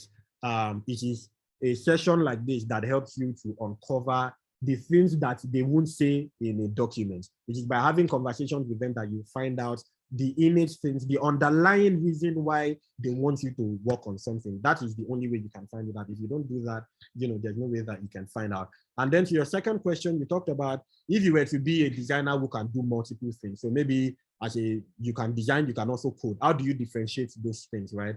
So it just depends on the company where you're working. There are certain companies who, when they put out notes that they want to hire people, they can say that we are looking for a full stack, like a designer that can also code. When you are getting a job like that, that also needs to affect the salary as well. So it means that you need to be getting paid as a designer. You need to also be getting paid as a developer as well. That's a conversation you need to have with the HR. If you're also doing like design and management, that's also a conversation you need to have with them that, hey, I'm doing this, I'm also doing this, I'm doing 2-man work. So even if you cannot pay me for 2 man, you can pay me for 1.5 or 1.25 or 1.15. You need to be stern on that. But you need to also be realistic as well. Earlier on in your career, where you're still trying to like build up reps and all of that, you need to also be realistic, where you just, in some cases you might not get paid, and it's just for the portfolio. Maybe it's like a really big project, you're trying to put that project on your portfolio. So there's no one way to do any of these things, but regardless of everything, stay strong and you're going to be fine. I hope that answers all of your concerns, Mister. Thank you. Yes. Okay. All right. Look at our people. We have 22 responses. Okay. I hope everybody can still see my screen. So let's put this guy here now. And let's put this guy here. Let's put this guy at the top. Okay. So responses are in for our survey that we put out. And, if you look at like all these, if you look at Mr. Kehinde's portfolio now, these are the kind of things that you see there. You'll be saying, you know, all these big numbers, 20% people said this, 10% people said this, 5% people said that. This is how they get that information. It's not magic, it's not rocket science. This is how they do it. So they send out survey, and then when the response comes in, you can see that Google has already even helped you to visualize the data, right? So this is a pie chart showing you 100%, and then it is showing you that how often do you use WhatsApp? So of our 22 respondents that responded to our survey, 45% of them said that they go in and out of WhatsApp during the day, right? 47.8% of them said they are always on WhatsApp. And then only 4.3% of them said they are rarely on WhatsApp, right? And then all of them said that they have forgotten unread messages on WhatsApp before. All of our 22 people, they said they have, you know, forgotten to do that, which means, you know, there's really a problem. And then of all the people that said they are forgotten to respond to message, number one said that blue is 34.8%. They said they saw the message and intentionally left the message unread. So, you know, that one is not because of WhatsApp or because of any queue system, right? A whole 60.9% said that the message was further down on the queue, so they forgot. That is a whole 60%. That's a lot of people. And then only, what is this? 4.2% said, oh, I saw the message really late. There was no point responding, so I just ignore. You know, those are like special cases and stuff. But you can see that this data now is showing us now that this problem does not exist in my head.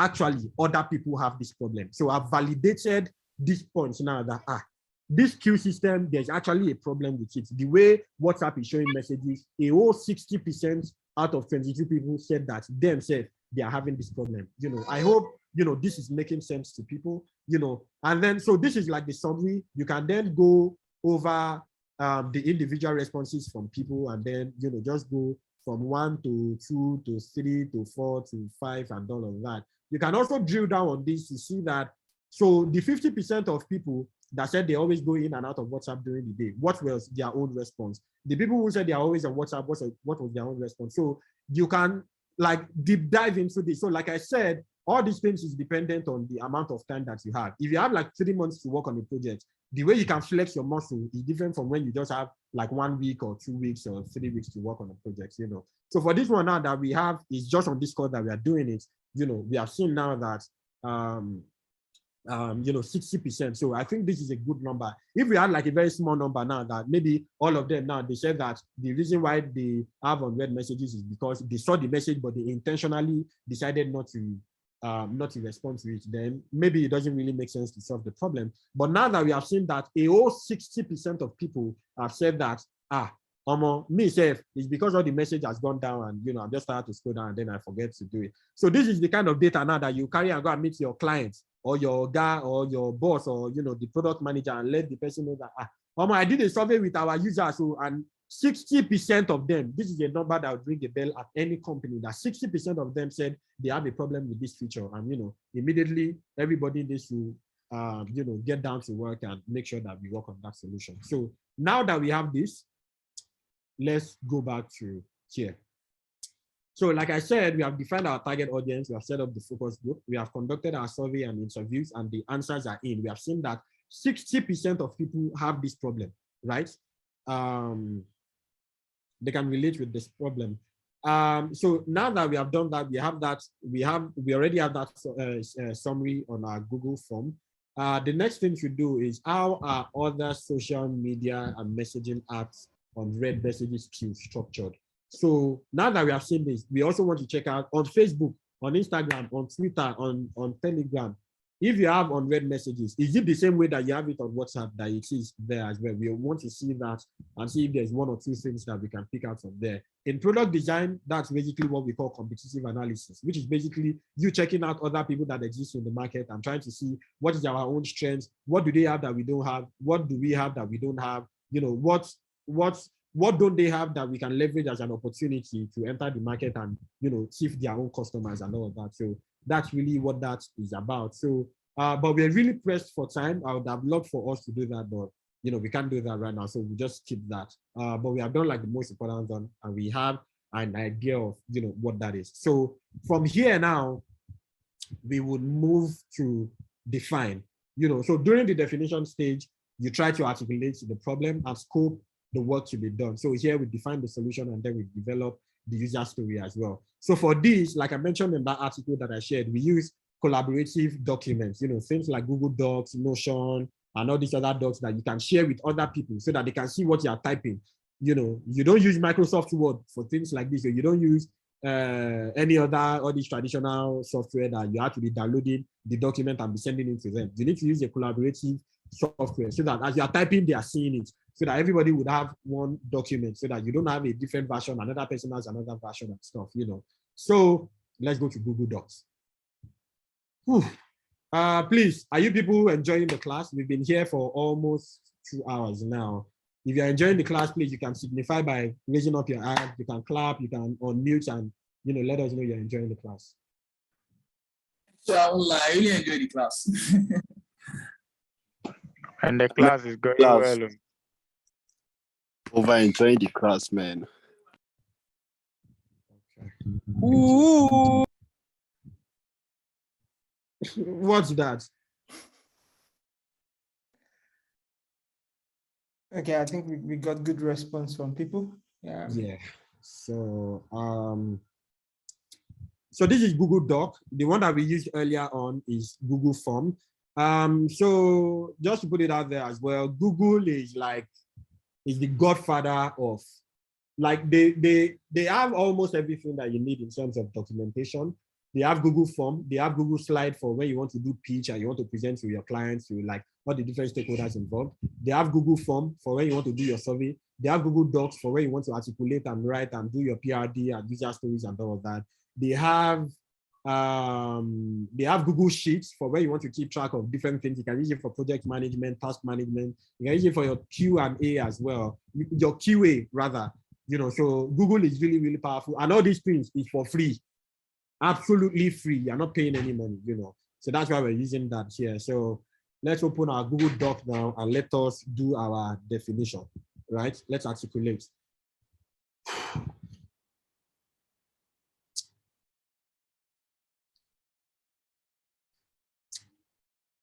So here we are going to do overview. These are some of the things we need to cover in our documents, in our product documents.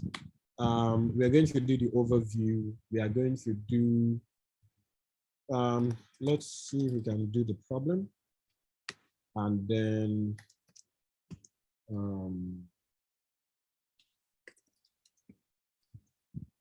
user versus requirements.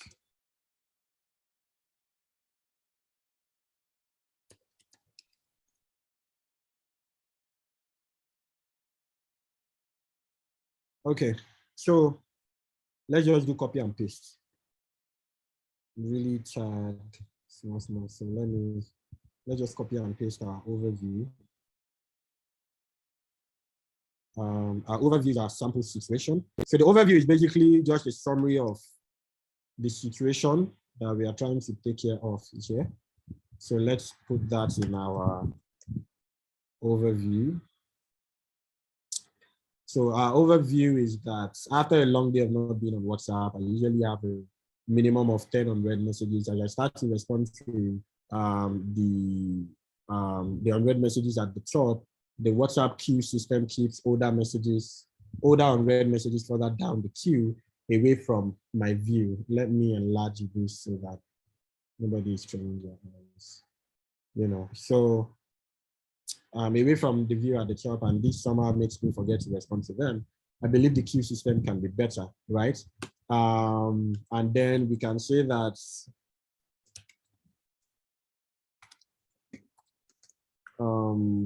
data.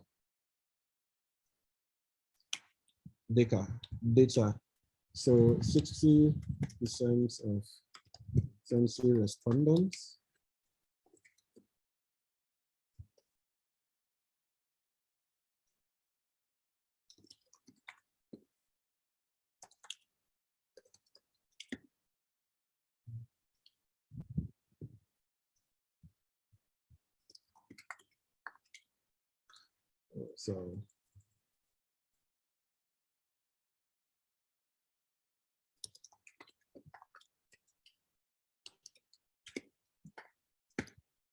of 24 respondents actually.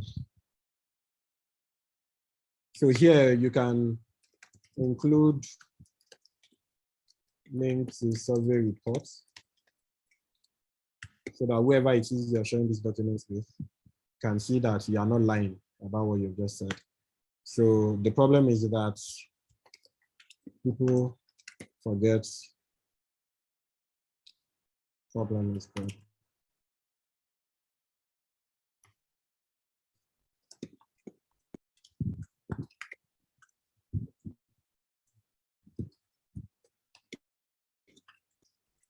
So there's some messages. This can impact relationships negatively.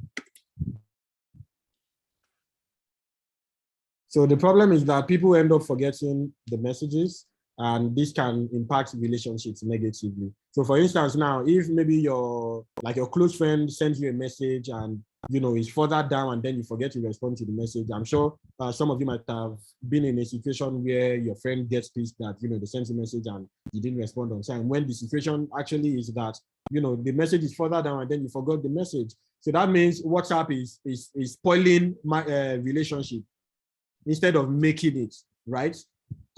Which is the point of WhatsApp. WhatsApp was the problem that WhatsApp is supposed to be solving is making it possible for you to communicate with your friends and family anywhere in the world. But now they are no longer doing that because you are forgetting to respond to messages, right? So that's the problem. And of the 24 people that we spoke to, 60% of them, they said that yes, that's the problem, right? So what's the solution that we want to do now, right? What's the user as requirement, which is basically the PRD, right? So to develop the user story, right, there's this model that we use, which is as a dash, I want to dash so that I can dash. Mr. Kehinde, am I on course? Yeah, exactly. User stories. Yeah. Yeah, user stories. So now we are starting to articulate the work that we want to do now, right? So based on all the people that we have spoken to and all that, so what do we want to do for them, right?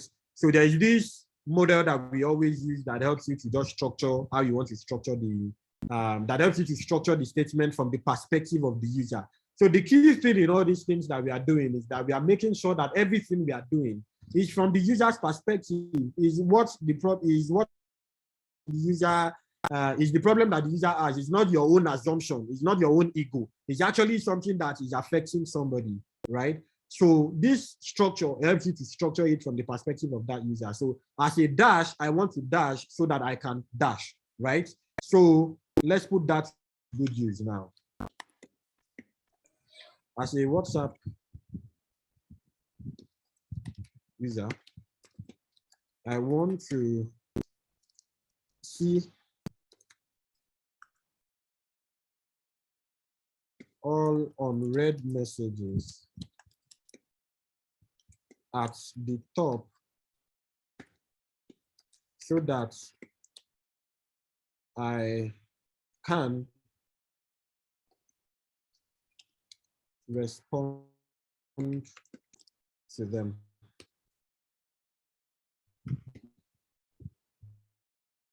So as a, we have seen that statement here.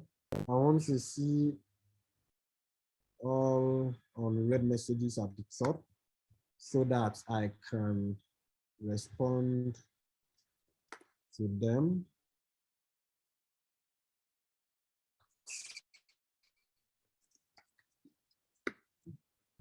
Okay, that's one statement. Let's do another. As a WhatsApp user, I want to see new unread messages after I respond to some.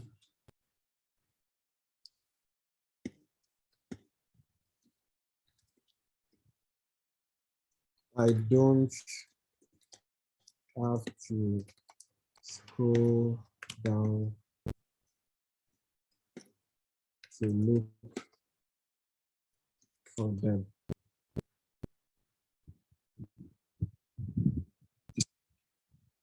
So what's up, user?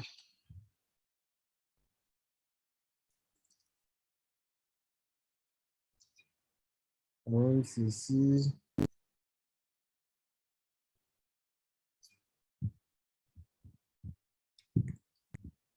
so that I don't have to scroll down to look for them.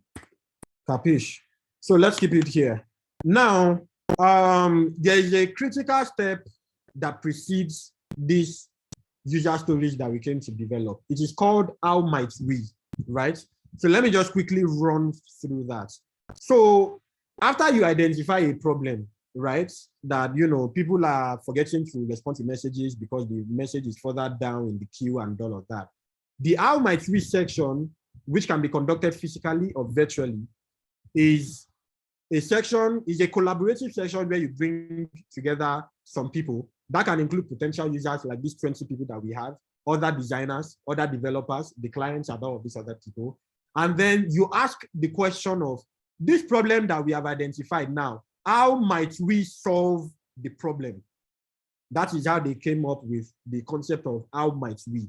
So it's usually, it can go from 1 hour to a whole day, to a whole week, to a whole month of trying to come up with all the possible ways that we can solve a particular problem. So how might we do this? How might we do that? How might we do this? How might we do that? So it is when you get all of those things that you then come here now and then articulate that, okay, based on all these things, so you then prioritize and say that, okay, as a WhatsApp user, I want to be able to do this and do that and all that. So that is how you ideate with people. And then at the end of the day, you have like different ways that you can solve the problem, and then you articulate it in your user stories. Mr. Kehinde, can I have your backing on that, sir?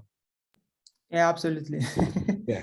So that's it. So the how might we, it helps you to, using collaboration with other people, maybe the client might not be available, maybe the users, maybe the focus group that we have spoken to now. I'm sure that all these 24 people that we spoke to now that, fill this survey, there's no way we will talk to 1 or 2 or 3 of them that they won't have 1 or 2 ideas on how we can potentially solve this problem. So you get. So when we talk to them, we use the how might we. So how might we solve this? How might we solve that? How might we solve this? How might we solve that? So you get a bunch of different ways you can solve that. And then you use like different ways again to prioritize the one that you want to go forward with. So you get. So there's a lot of back and forth, back and forth, back and forth, back and forth, back and forth in the whole product design process before you get to actually picking up design, actually going to Figma and saying that you want to design. So it's a lot of research. It's a lot of validation from people. It's a lot of back and forth, back and forth, back and forth, back and forth. Talk to people, talk to people, talk to people. You talk to this person, you get an idea. You carry that idea and go and meet another person. You refine the idea. You keep going, you keep going. But in all these things, so you have to be conscious of time.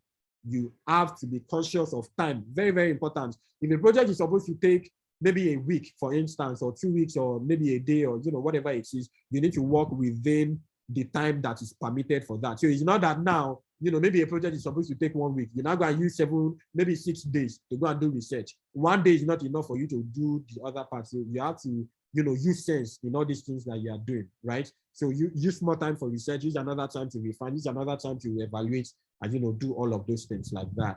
So it is that step that precedes this. I forgot to, include that, but I just remembered, so better late than never. So we have that here. So it is based on that now that you now come here and do your how might we and say that, how might we solve that and all that. So based on whatever you find from those places, all the ways that you can solve that, you now come here now and now come and write the user story and say that, as a WhatsApp user, I want to do this so that I can do that. As a Kinikon, I want to Kinikon so that I can Kinikon, So it is that as the user, I want to the function, and then so that I can the benefits, right? Why are we doing this? Why do we want to give the user this feature, right? So that's really what this this whole user story is about. So once we write all of this now, right, there's still a lot of things involved in this product documentation, but let's keep it here. After we do all of these things now, let's go back to our slide. What does it say that we should do next? The next thing for us to do is to now develop, right? So during the develop stage, we now do the ideation and then we experiment on the possible ways that this solution can be. So now we can go into like user flow, which is what we have seen here.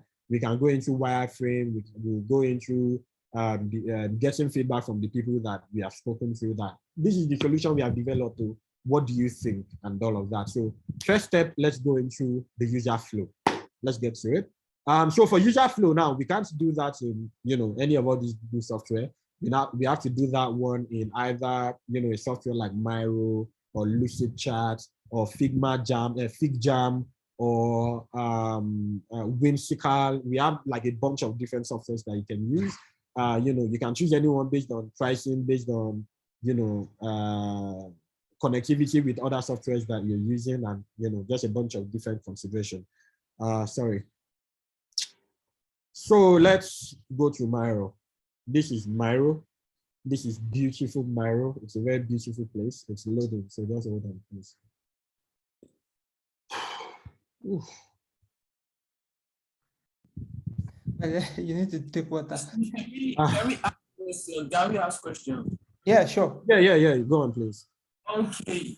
So I have this question of mine because I'm not new to this field, and I've had the experience of working with a client that he or she he approached me telling me that he wants a fintech application like that. So he now combined like 3 to 4 applications, as in application that people are using, actively using, which includes cryptocurrency, savings, Agile, and some other features like that. So, and the time frame is very, very short. So I want to ask that, is it good for you as a product designer to go to maybe you checking out all the feedbacks of all these applications on the Play Store or App Store, checking all the feedback, people feedback, and you just jump to a conclusion, then try to have like a small research, then also carry out the visual aspect as well. Is this good enough? Okay. So let me try and answer this way. So number one, the idea of wanting to do all these things at once is a lot, right? My advice to any clients at any point in time that, you know, there are a lot of clients who always have ideas. Person that's been inviting me. What did you say? Hello? Please go ahead. Yeah. Oh, okay. Yeah, so like I was saying, so number one thing is that you should always first talk to the clients, and if it is possible to get them to not go to the market with all these different applications in one at once, if it is possible, always try to convince the clients not to do that, because it doesn't, in a lot of ways, it doesn't make sense, right? Wanting a single application where, you know, you are doing Agile there, you are doing cryptocurrency there, you are doing this, you are doing that, and all of that. Each of these different things are one application on their own. And there's a lot of work involved in refining the experience to make sure that people get the best experience working on all of these things. So you can imagine the extent of work that you need to do to make sure that, you know, the people who are using the cryptocurrency part, they have a great experience. The people who are doing the Agile part, they have a great experience. The people who are doing savings and loan, they have a great experience. The people who are doing, you know, maybe withdrawal, they are paying for their NEPA bill, they are doing all of these things, they have a great experience. You know, this is a lot, especially when you have a very small design team. So if you are like Facebook now, or maybe you even have like a 10-man design team, it still makes sense. But when you have just one designer working on it, it really doesn't make sense. It's not feasible. Many times it would eventually crash, because once you get to the market, you know, you find out that you have a lot of things and then you have to declutter and all of that, you know. So many times you need to advise your clients and let them know with data, let them know that they actually do not need all these things. the biggest products in the world are known for just one thing. Instagram is known for photo sharing and video sharing, and then a bunch of things underneath. Facebook is known for connecting people. If you are looking for the person that you went to primary school with, you'll find the person on Facebook. Twitter is known for, having like very short conversations right on sports and all of that. The same thing with like Uber, Snapchat and all of these things. All these apps are known for one thing. You now want to come with one app that has like all this, and all this Instagram now, you can't even imagine the extent of work that goes into just the like button. Only the like button. You can't even imagine. When you now think about the Instagram reels, the Instagram story, the status and all of that, it's a lot, right? So you can always try to first advise them that, uncle, all these ones that you want to do, it doesn't make sense, right? Let's do this. If they don't now agree, this approach that you said of, looking at all the other, all the existing products in the market, taking from them what you can, and then taking it to the market. And then once you take it to the market, you can test your hypothesis. That's another great approach that you can do as well. In some cases, it's not every time that you have time to do like all these expensive research and all of that, but you must always do these 4 steps that we have talked about. Understand the problem, document all the things that you have found along the way. Even if it is other people's apps that you are checking out, write it down. Write out all the insights that you got from checking out other people's apps. That is also research that you're doing, right? Then articulate the scope of work, do your user stories, do your outmight news and all of that. It is possible to do all of those things, even with checking out other people's apps without doing all these user surveys and all of that. Does that answer your question, Mister? Yes, it does. It does. Thank you very much. Great stuff. All right, so we are in Myro now, the beautiful Myro. Oh, sorry, we're already making our own food for fast.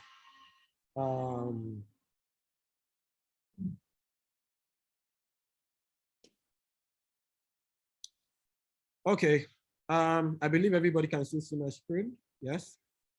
So yes, this is Myro. It's a what do they call it? Whiteboarding tool. Whiteboarding, you can see how white it is and infinite. You can go on and on and on and on and on and continue to add things to this, and it is unlimited. You can add as many things as you want. So I think that's why it's called whiteboarding. You can it's a whiteboard and then you use it for like different things, mind mapping, wireframe, user flow, and all those other things. So why we are here, Sha, we came here to come and do our user flow for this, our work that we have done now. So what is user flow really? To put it very simply, there are very complex explanation of user flow. But to put it very simply, it is the journey that a user will take on your app, on an application, towards a particular destination, right? For example, using Instagram as an example. For somebody to like a picture on Instagram, what is the step by step that they will take towards liking a picture? That is, once you're able to draw that flow, that is your user flow. So the same thing, so for like whatever application that you're building, there are different things that people are trying to do with that app. In the case of Uber, people are trying to hail a cab, people are trying to, get a cab to come and pick them up. What is the step by step that they need to take towards, getting that thing done? That is really what that is about, I hope, that is very, very simple enough. There's a more complex explanation. We can go in depth, there's user journey, there's information architecture and all of that. But to put this one very aptly, just the step-by-step that somebody would take towards reaching a particular destination on an app. That's really what user app is. Nothing more complex than that. So now let us do one for this, our application that we are trying to build. Now, when you're drawing your user flow, there are a couple of things that are key there. You use shapes and text, to identify the different steps involved in that process, right? So let's begin, my people. Start. So for any Rashid, app, please off your video.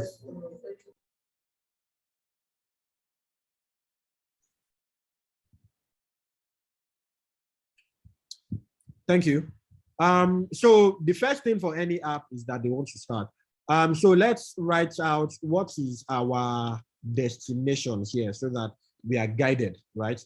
We want people to, let me come back here. what do we have here?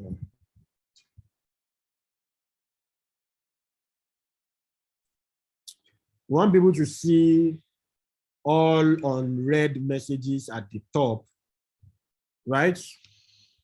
See all unread messages. That's the destination. That's the goal. That's the user goal. This is what the user is trying to do. They want to see all of their unread messages, right? There will be a starting point. So they start. Once they start, sorry, I have a lot of things running concurrently on my system. So it's lagging a little bit. So you use rectangles like this to represent, the different steps. So they start, they launch WhatsApp. They launch WhatsApp on phone. Let's say that they launch this on phone. Now, you have this one that represents a decision to be made, right? Have unread messages.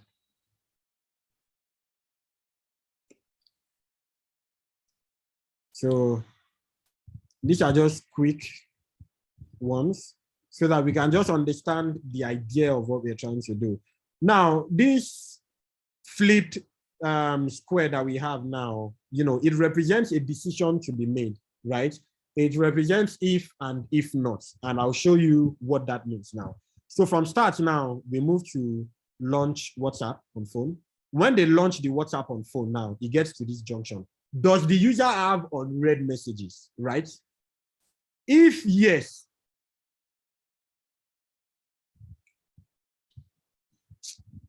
sorry, product design work. It's not easy. So yes. So have unread messages. If the user has unread messages, what should happen? Display all unread messages.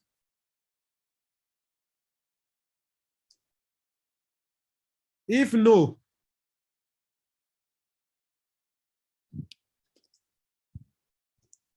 show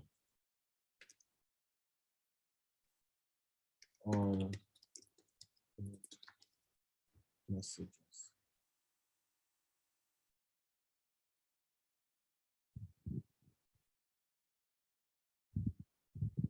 Okay. So now the user starts from, they launch the WhatsApp on their phone. Once they launch the WhatsApp on their phone, now there's a question: does the user have unread messages? If the answer is yes, display all the unread messages. If the answer is no, just display all the read messages, right? Now, there's a second situation, right? See all unread messages after reading some. Okay, this is where it now starts to get interesting. So now,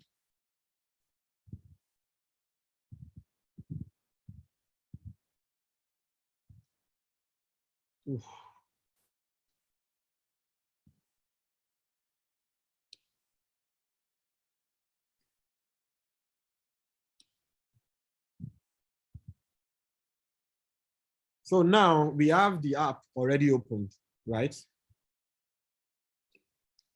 So they start from go back to chat. Go back to chat queue. Sorry. Message queue.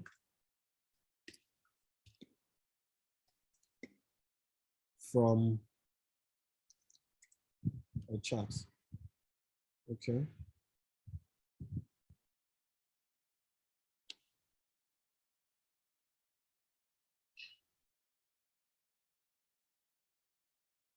So now I have unread messages. bring unread messages to the top.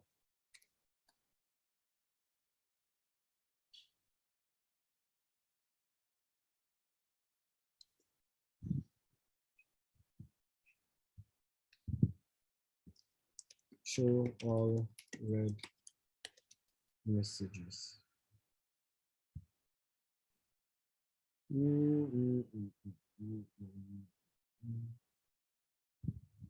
So come on, explain this. I'm coming.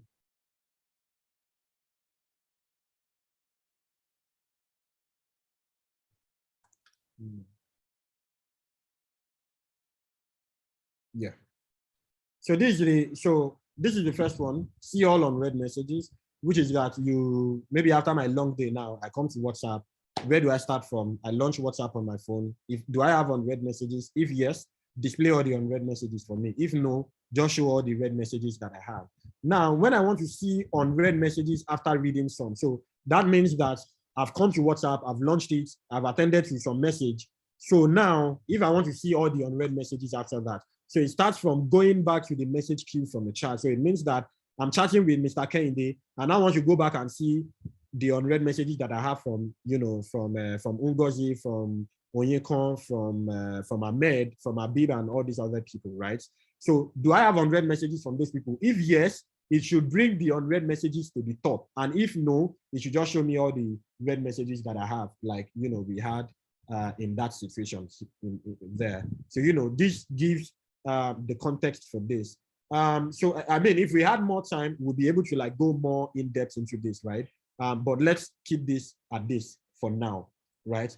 Now, from this, it is now to visualize what we have done here, right? And another thing that I usually do in my own personal work is that I do something called wire flow, which is that rather than do my user flow with, just boxes and circles and hexagons and text like this, I use wireframes instead to show how, people journey through the app.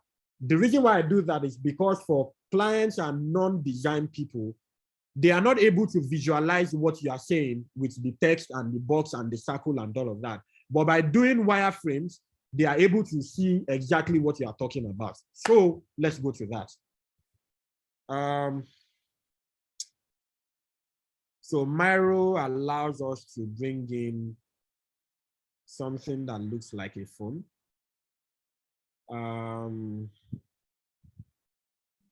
So Ridwan, I sent you a message. I don't know if you can go through. Oh, okay. Yeah, I sent it on your WhatsApp on your. I just saw it now. Yeah, it's fine. Okay.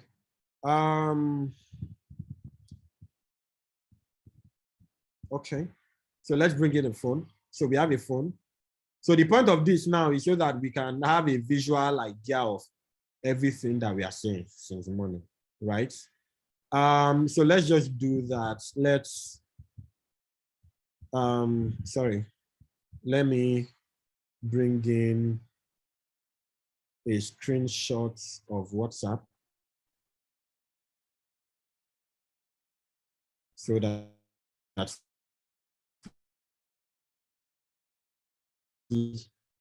what we are talking about. It's loading, just hold on, guys. Oof.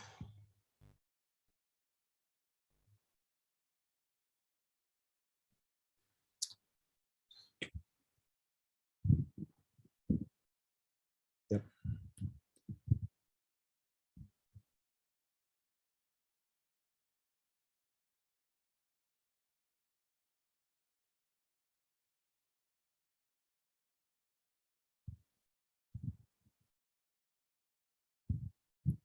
So this is it now. So we want to create a wireframe of this.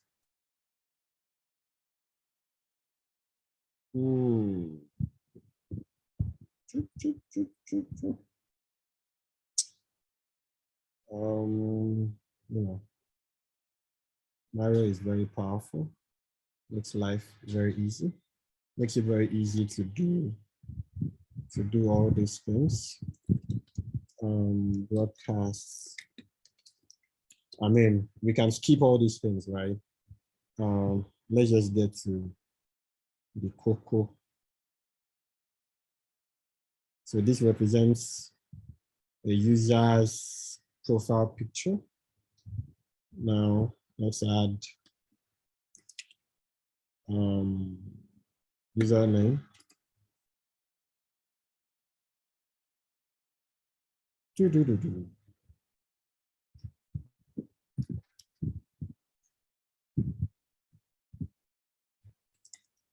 Message. Ridwan. And then it shows when it was sent. 0630. Right. So that's that for a red message. Let's create one for a red message. We can connote that with blue. We need to bring in a circle here, showing how many messages.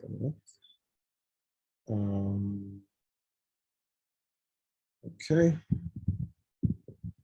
Showing that. We're showing this. We're showing.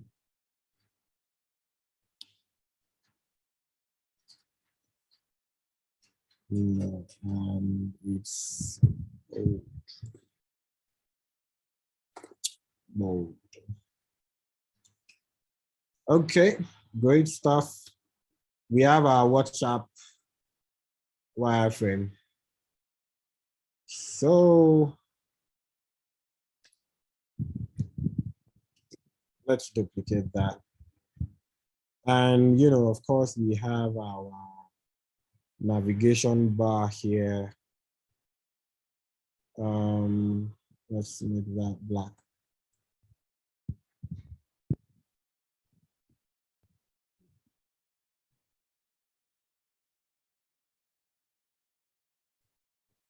Okay.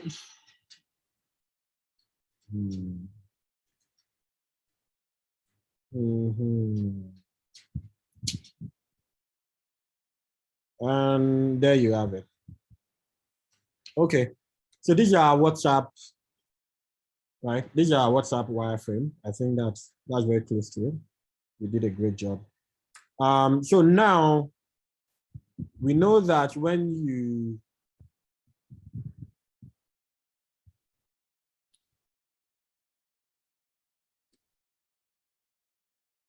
right? So we have said that when you come, we don't want to see, let me take this out. So we don't want to see this guy. We only want to see this guy. Only this guy, right?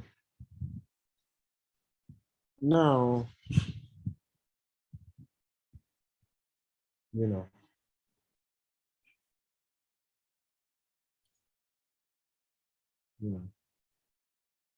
we have this. So now, makes sense.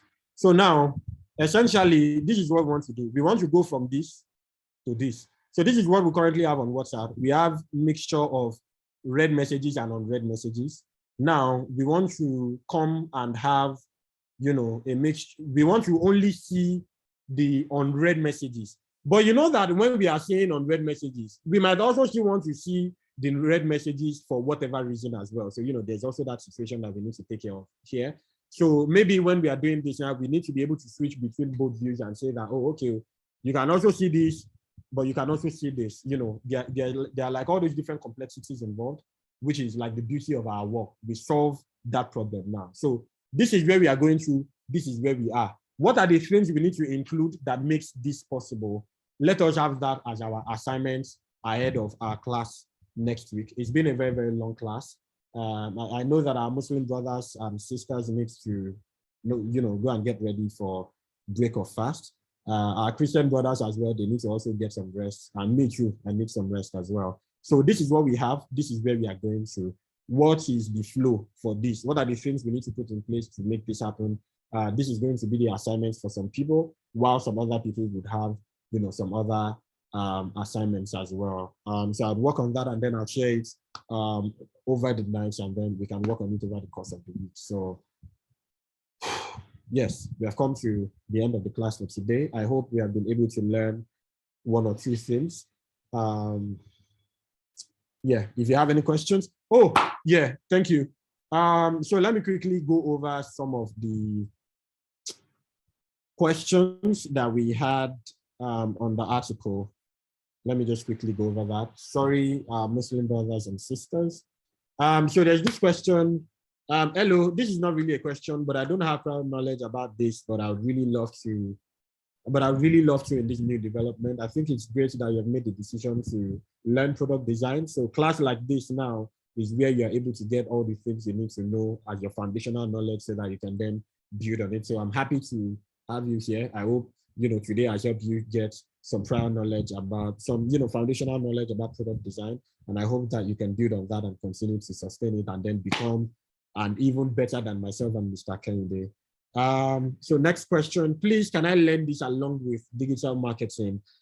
You can, but then I don't know how you're going to do it though, because if you have seen in this class now, this requires total and absolute dedication. The same thing with digital marketing as well. There are so many complexities that associated with digital marketing. So it's not really something that you can be doing on the side, especially when you're just learning. So my own personal advice would be for you to choose one. Is it digital marketing? Is it product design? If you want to learn the two of them at the same time, you'd end up spending longer time and you won't be half as good as you would have been if you chose one and just, kill yourself there. So my own personal advice would be that choose one. If it's digital marketing, go kill yourself there. If it is product design, just pick that and run with it. There are so many things involved in digital marketing.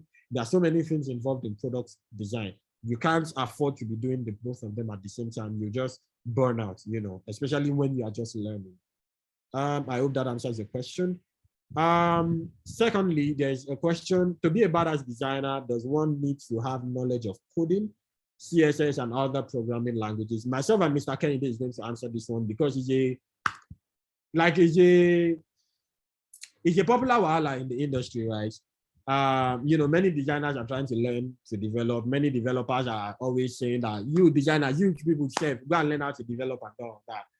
But on that subject, Mr. Kehinde, please take care of it first before I will give my own verdict. Because, okay, to give some context, Mr. Kehinde has, coding background. He's not even coding background. Mr. Kehinde was at Andela before. If any of you know what Andela is, you know that Andela is not beans. The exam to get into Andela alone is not even play. So he was formerly at Andela and then he made the switch to product design. So, he knows what he's saying when he's going to say what he wants to say. So Mr. Kehinde, please. Okay, so thank you for that. I mean, anyone can get to Andela, but anyone cannot get to Andela. Go and check. Everybody after the class, you can go and check the taking rates on Andela. It's not play. Trust me. Mr. Kehinde, please. Stop being humble here. Don't be humble. Okay, so yeah, so for me, I think the first thing, I mean, for people to be on this call till this time, I mean, it shows you really want to do this, and I would strongly advise you do it, because I mean, I responded on one of the chat there not too long that product design has like the lowest barrier to entry. Like you can just pick it up in 3-6 months, and then you are working for a top company. I mean, that's very true. So for me, if you want to do coding, so when I started, I felt I could code and I could also design, because while I was in school, I was into graphic design. So I wanted to do the two. I felt, oh, if I can do the two, I have two superpowers. So yeah, so that was like how I started. And then on the long run, I came to a conclusion that I'm more stronger on the design side. On the development part, my friends, they raise 3 PRs in a week, and sometimes I'm struggling to raise just 1 PR. So, I mean, PR means pull request. So that's how you measure a developer. You measure what he has done in a week, if they can, as much PRs that was raised. So that they have this thing that they used to measure them. So I felt, okay, there's a big problem. Developers just go, they want to code out stuff, and then they take too much time trying to solve a problem that maybe the users don't even want. So what if I am an intermediary between the developers and the people that own the project? Instead of me just taking so much time doing all of the effort, writing the code is a lot of work, to be honest. I'm sure even most people think tech is just about writing code. That's why they are not into tech, and it's a big fat lie. Tech is not just about writing code. No, the developers can't do it alone. If it's only the developers, like, there won't be anything tech, because they'll just be doing anything as goes. So that's why we have the PMs, the project managers doing stuff. We have the UX researchers doing stuff. So you don't have to disturb yourself. You don't need to learn to code. I mean, I can say fact that you do not need to learn to. If you want to do it, fine. But trust me, it's going to affect your product design journey. Is going to affect it. But because now we have tools in the market now, that we have tools like Prototype. So maybe after, when you are done with the basics of product design, you can decide to just look at all of these tools yourself. Prototype, you can create interactive mock-up that you will enter text and it will store in your design tool. All of those things, like, that a developer will take almost a week to develop. You can do everything as a designer yourself and show it to your stakeholders, and you get their buy-in. And then when they are done, you give it to the developer to develop. So all of the back and forth can be reduced by you. So you are actually very valuable. So because the reason why most people want to learn to code is they feel, I'm speaking in Yoruba now, I'm a Yoruba boy, sorry. So sometimes you feel that those guys, like, they're the one that will make all the money, like, writing all the cryptic language. That's where people think that's where it's happening. It's a big lie. Designer, they are very, very, very valuable. If I'm going to start again, I probably will not code, right? I'll just go straight to product design and then be the best at it. Yeah. So, but if you can, you can pick it up and do it on the side. Yeah. So that would be my own advice. Yeah. Thank you, Mr. Kehinde. To add to that, learning coding definitely has its benefits. It allows you to be able to understand how web environments work, how code works, how the design that you're doing, how it will be translated to code, right? So it gives you that, benefit. It gives you that. You're able to understand that, oh, okay, this thing that I'm doing, this is how it will translate to code. And of course, if you have that understanding, you would do design a different way, right? You would sync better with developers. You would even be able to assist them more. You'll be able to, do this and that and all of that. It has its own benefits. But then it is not a criteria for you to become a badass designer. It is not at all. It is not a requirement at all. The reason why I came to, if you're still seeing my screen, the person that asked that question, right? If you're seeing my screen, this list that we have here is only a small number of some of the super amazing designers that we have in Nigeria. So we have Imole, who is working at Babylon Health. Babylon Health is a super big company. Imole is one of the only Nigerians working in Babylon Health, and he's a designer. He doesn't code, right? There's Kehinde as well, who, he has coding background before, right? But right now, it is design work that he's doing. And it's not because he's coding that he got the job, right? There's myself, let me skip that. There's Ifeanyi, my very close friend as well. He works at Personio, a company in Germany as well. He doesn't code. It is just design, right? And for you to get into all of these companies, you should know that it's not biz, it is work. All these people here, we can call them badass designers. There's Precious, he works at Facebook. It is design that he does, product design. There's Aderisola, she works at Eden Life, design as well. There's Great, he works at Spotify, only design. This one does not even like to code at all. If you tell him to code, back, okay, like he code, so that's great. There's Early as well, he works at Revolut in the UK. All these people, they don't code at all. There's Tosin, he works at Scaling Funds, another company in Germany. He doesn't code. There's Debbie, working at Design Lab. This is a remote job. There's Joseph that works at Techhaven, the company where I used to work before. They don't code too. Teslim. We can go on and on and on and on and on. And even if you leave Nigeria, you go to Ghana, you go to South Africa, you go to all these other parts. All these people, they don't code. It's just design. So basically, design in itself, there are so many things attached to design that if you start your life and end your life in design, you cannot finish it. So if you now jump ship and go to developer, it means that you will not be able to complete your design work if you have gone to go and do developer, So there's like a decision to make there. If you want to do it, if you want to flex and all of that, you can definitely do it. But it's not a requirement. It's not the reason why you won't be a badass designer. It's not a requirement. It's not a criteria. It's nothing. If any company is asking you that you need to know how to code before they give you product design work, walk away. You will get another company that will pay you. They will pay you ridiculous amount of money times 2, times 3, times 4 of whatever that company that was requiring you to know how to develop was asking you. It is not a requirement anywhere. Nigerian companies, international companies, it's not a criteria for you to be a badass. Take it from me, take it from Mr. Kehinde. It is not. It is not. It is not. So Ridwan, so someone is raising a hand, Sienna, but before he or she asks, okay. I also want to say like there's a trend that I also noticed, like when the people that say they want to go into coding, which I think is more natural, and if you are feeling that in your journey, you can go into coding. So what I have seen also is sometimes as a designer, you've done a design and then you give it to a developer to code it up, code your designs, and you really don't like how the final product is. Like, oh, I have 6 pixels from the top, but this developer just put everything at the top. There's no padding, there's no spacing, there's nothing, and then you get angry, like, why is this guy doing my designs anyhow? So some designers get frustrated and they're like, okay, what is even the big deal in this code itself? I want to even know how they do that. So some of them started out from design and then they started learning how to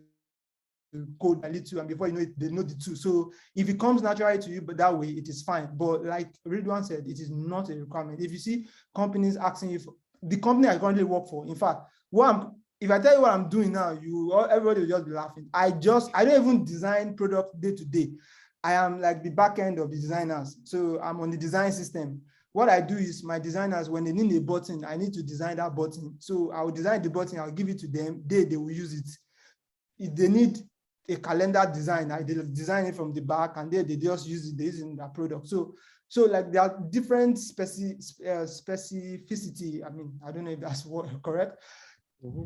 That everybody has in this design. Like tech is for everybody. Like it is not about coding. Developers can't do it alone. They need designers. Yeah, that makes sense. Yeah, go on. Okay, I met a friend some weeks ago like that. So he was telling me about this, this emergence of Web3 and the likes. So he told me as a designer, let's say, mostly he's a UX designer. I'll say he's a UX designer, UI UX designer. So he told me that it's fine if you can have like a basis in the coding tools like Webflow and the likes. So I'm just asking, is this like a requirement, or what do you think? Again, which is the same thing that we are saying. It's not a requirement. So tools like no code, tools like Webflow, Bubble, and a bunch of them, they are tools that allow you to be a developer without writing code, right? You can have an idea of an app, and then you can use apps like, you can use tools like Webflow, like Bubble, and all these other platforms, Airtable, and all these other ones to develop your products by yourself. Of course, it's not like the final thing. It's usually more like MVPs and all of that. Of course, it's great to have that knowledge. No knowledge is to waste, really, right? If you learn front end, if you learn CSS and all of that, it's a plus for you. It's a plus. But the argument is that, is it a requirement for you to be a badass designer? No, it is not. That is the answer. It is not a requirement. Nobody should require you that, okay, we want to give you product design work, but you must learn how to do CSS. You must learn how to do HTML. It is not. Any company that is doing that, they are terrible bosses. They are horrible bosses, So yeah, that's it really. That's it. Okay. All right. I think someone has a question. Sienna, Jeez. do you want to unmute yourself? Yeah, yes, I can go ahead. Thank you so much, Kehinde. Thank you, That will be Ridwan, the so last far. question, please. All right, go on. Yeah, Please. I've been enjoying the class. It's really insightful. Thank you so much. Yeah. Quick one, please. During during your presentation, you said that the next class, you're going to give us a detailed description of how to come up with survey questions. Okay, but along the line, you mentioned something about the how might you solve it? Yeah. Okay, that you skipped. So I want to understand something. Is it advisable, right, that when you're throwing out the first survey questions, you merge it together so you can just get the two at once? Because from your explanation, is as if you're going to use the how might you solve it to come up with the user stories. So I just want to know which works faster. Yeah, I mean, that's a great approach. That's a great approach to merge it. So more like you talk to somebody, you establish the problem. If they say that they have the problem, you now ask them that, how do you think we can solve this problem? Definitely, you can definitely do that. That's one approach. You know, like I mentioned earlier on, there isn't like a standard way you must do this, right? It's always about, you know, thinking about the situation and thinking of how to make the most of, you know, the situation. Like this idea that you have now. So maybe you are really, really pressed for time and there's no time for you to first go and meet them and ask them for the problem. And then go back and go and ask them that, how do you think we might solve this problem? You know, you can just do, once you can say that, yes, I have the problem. Is there any way you are currently solving this problem? Let me know, you know, and then you can put that into the ways that you're working with. So yeah, that's a great idea. Thank you, Ridwan. Thank you so much. Yeah, so I also just wanted to add one thought to that. So like, so there's no like a one way of doing things. Like sometimes it's always iterative. Like, so when you get to one spot, you probably go back to another stage and then you come, like it's always, so it's like as a designer, you just like know the next thing to do, like the next methodology to use in this current step. Yeah. Sometimes you might even find out something later on that will just scatter everything that you have been doing since morning. Everything. And find a particular insight that lets you know that, see, if you people go ahead with this product, it's going to be a pattern thing. You know. So none of these things are casting. So even with all these research that you're doing, you can get to the market and, you know, the things that you thought people are going to like, they don't like it, you know. So it's iterative. Product design is iterative. It is not final. You can't finish designing any product. It doesn't finish. It doesn't end. Once you give it to people like this, you'll find out, I should have done this. Oh, I should have done that. You know, that's really what product design is. It's constantly iterative. You always find out other things that you could have done better, you know. And then very quickly, yeah, you're welcome. You didn't introduce yourself. What's your name? Sorry, my name is Kesiena Okobia. Okay, from where? I'm a marketing analyst. Oh, great stuff. Yeah, so I'm trying to probably verge into product design for the first time. Okay. I work with the telecom. Oh, okay. I work with MTN Nigeria. Okay. Has the class so far been very helpful? Awesome.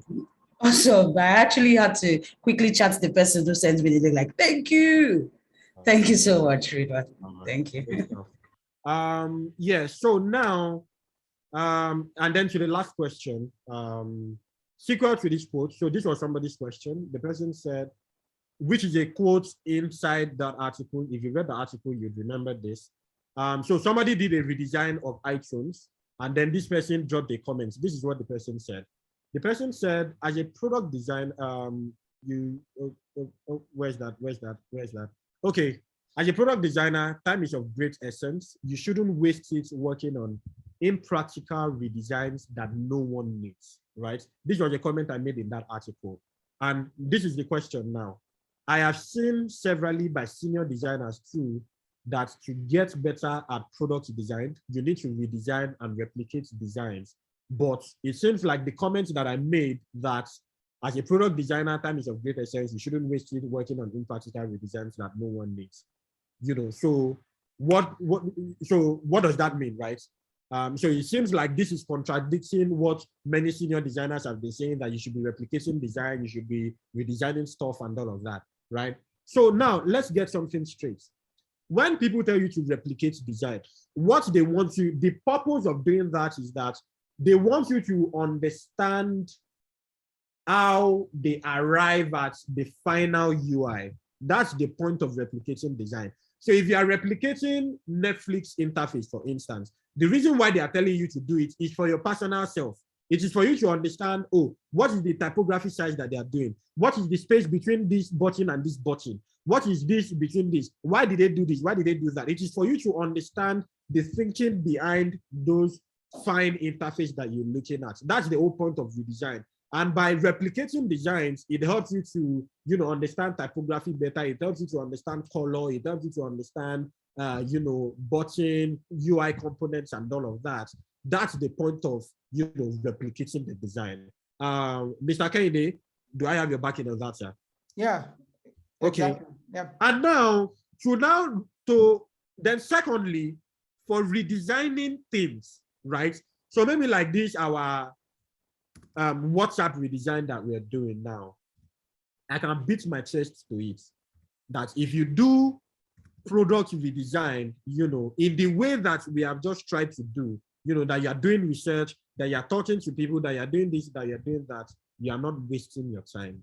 You can put it in your portfolio and it will get you a job. I can confidently tell you that one. If you're a newbie designer, you don't have any clients coming to you, if you could just look around you, look for a difficult situation that you think can be better, and then you take it through the double diamond process. You try to discover, you try to empathize, you try to do research, you try to articulate, you try to do your how might we, you do all these things and you come up with the final solution, and you put it on your portfolio, you will get a job. I can tell you that one confidently, 100%, 110%. Now, the redesign that is a waste of time is when, for instance, when I had that idea of, oh, okay, I come in the middle of I come by the end of my day and, it seems like all the other messages are hiding, and then I just do another alternative way for that design to be. That is the one that is a waste of time. Another one that is a waste of time, and that is a waste of time because it is not backed up by any research. It is not backed up by any data, any analysis, and all of that. Because you need to also think that for us now to say that WhatsApp has gotten something wrong. WhatsApp is a multi-billion-dollar company. They have hundreds of people working on it. Are you telling me that those hundreds of people working on it, they don't know what they are doing by not allowing, by not doing WhatsApp queue system in the way that we want them to do it now? Are you telling me that they don't know what they're doing? So the only way that you can argue that WhatsApp, they don't know what they are doing is when I have research to back it up. So if I now just go and just make an alternative look for what it looks like, and I don't have any data, I don't have any analysis, nothing to back it up, then it's just a waste of time. They don't need to take me serious.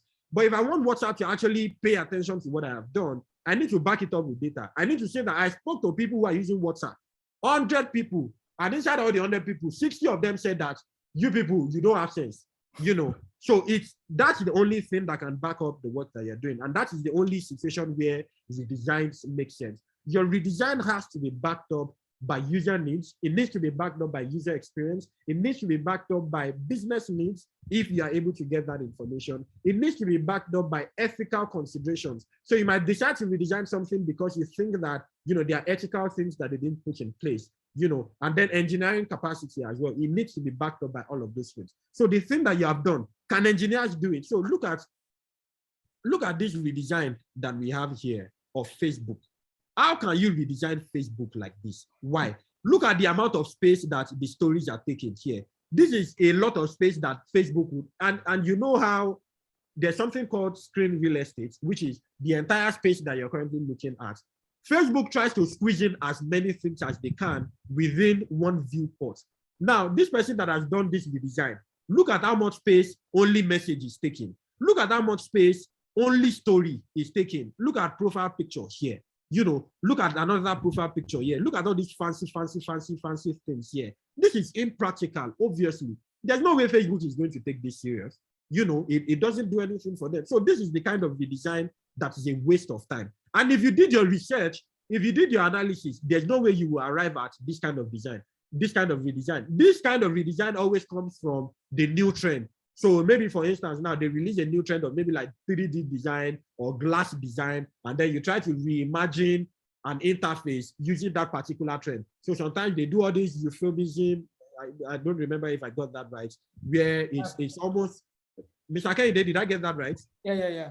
I mean, So it's almost like it is raised and then it is glossy and glassy. That's sort of like what this person is trying to do here. So it's sort of like a redesign of the interface based on a particular trend, right? So, I mean, which is kind of good if you are trying to flex your visual design muscles, trying to let people know that, you know, like, you can do this. But when it comes to product design, our work is about solving problems. And you can only solve problems when you truly understand the problem. You can't solve a problem if you don't understand the problem. And the only way to understand that problem is when you're doing research, is when you're doing, you know, qualitative, quantitative, and all of those things, you know. So, yeah, that's it basically. And that brings us to, Oyeko, does that answer your question?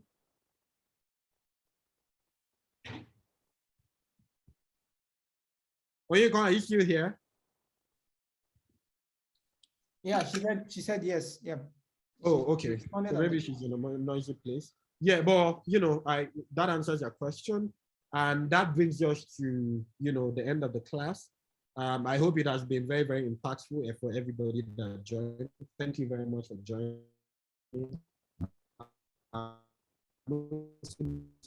Thank you for being here even beyond your, you know, your break of fast time. It's all for a good cause. It's so that, you know, things can move forward. We cannot get very strict jobs like the one Mr. Kehinde has, so that we'll just be doing botching and just be chilling, you know. Yeah, so thank you for coming. We'll get the assignment across, everything that we need to do ahead of next week's Sunday's class. We'll get that across. Mr. Kehinde will be taking the class next week. He will be covering a couple of very, very exciting things. We'll be learning about how to design and execute a UX research plan, including research goals, recruiting criteria, and scripts. You'll be seeing how to build empathy with users and construct questions needed to run a semi-structured user interview and survey study. You would understand how to analyze quantitative data collected from the user interview using the affinity diagramming method. So you get all of that from Mr. Kehinde next week Sunday. So please make sure you're here, make sure you're on time, and it promises to be wonderful and exciting. So yes, Mr. Kehinde. Yeah, okay. So to round it up so please, I would like you guys to follow us through the end of this program. At some point, I'm going to share the portfolio, my portfolio that got me my job. I'm going to walk you through everything I did and what I did, and hopefully it's going to be helpful for you guys too, for your job and stuff you're working on.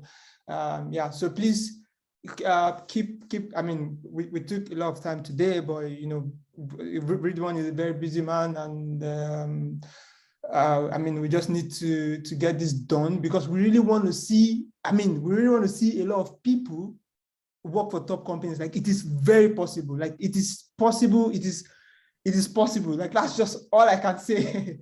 And we really want to get that out of this place, and we know we will. So, I mean, it's good to have you guys here. Thank you for coming, Ridwan. Thank you. Yes. And before you go, Baba, I mean, we are doing great work here. One thing that I'd like for us to do, number one, is to keep a journal of every session that we have. Anything that you learn, any challenges that you have, any questions that you have that maybe isn't answered here, you can ask in the next section. Which is next Sunday. And the only way you can remember to ask is if you write it down. So always, maybe right after this call now, make a note of everything that you have learned right now. That's one of the ways that, you know, you can get something to stick in your brain. So make a note. Oh, these are some of the things that I picked up today. These are some of the things that I still don't know. So those ones that you don't know, you can drop it on the group. You can send a message to either myself or Mr. Kehinde privately. We can see if it's something that we can sort out, or if it's something that will move to the next session, you can do that. Yeah, that's it. And then you can also share a tweet as well, a tweet, a Facebook post about, you know, what we're doing, you know, just to let the world know about the incredible work that we're doing. So yeah, that's it. Thank you guys. Mr. Imole, Baba Jawami. So please share your Twitter handle as well, please. Yes, I'll do that. Okay. Both you, Kehinde, and the other. Okay. All right. Thank you. I don't think Mr. Imole is here. So No, he's not. He's on the other calls. okay. All right, no wahala, Baba. I guess we're good now, Abi? Yep. Okay. All right then. Thank you so much, guys. Yeah. It's been Thanks, good. It's been thanks, real. guys. Enjoy the rest of your evening. All right. Bye. Bye. I'm going to end the Bye, meeting guys. for everyone. Bye. See you next week. Yeah. Bye.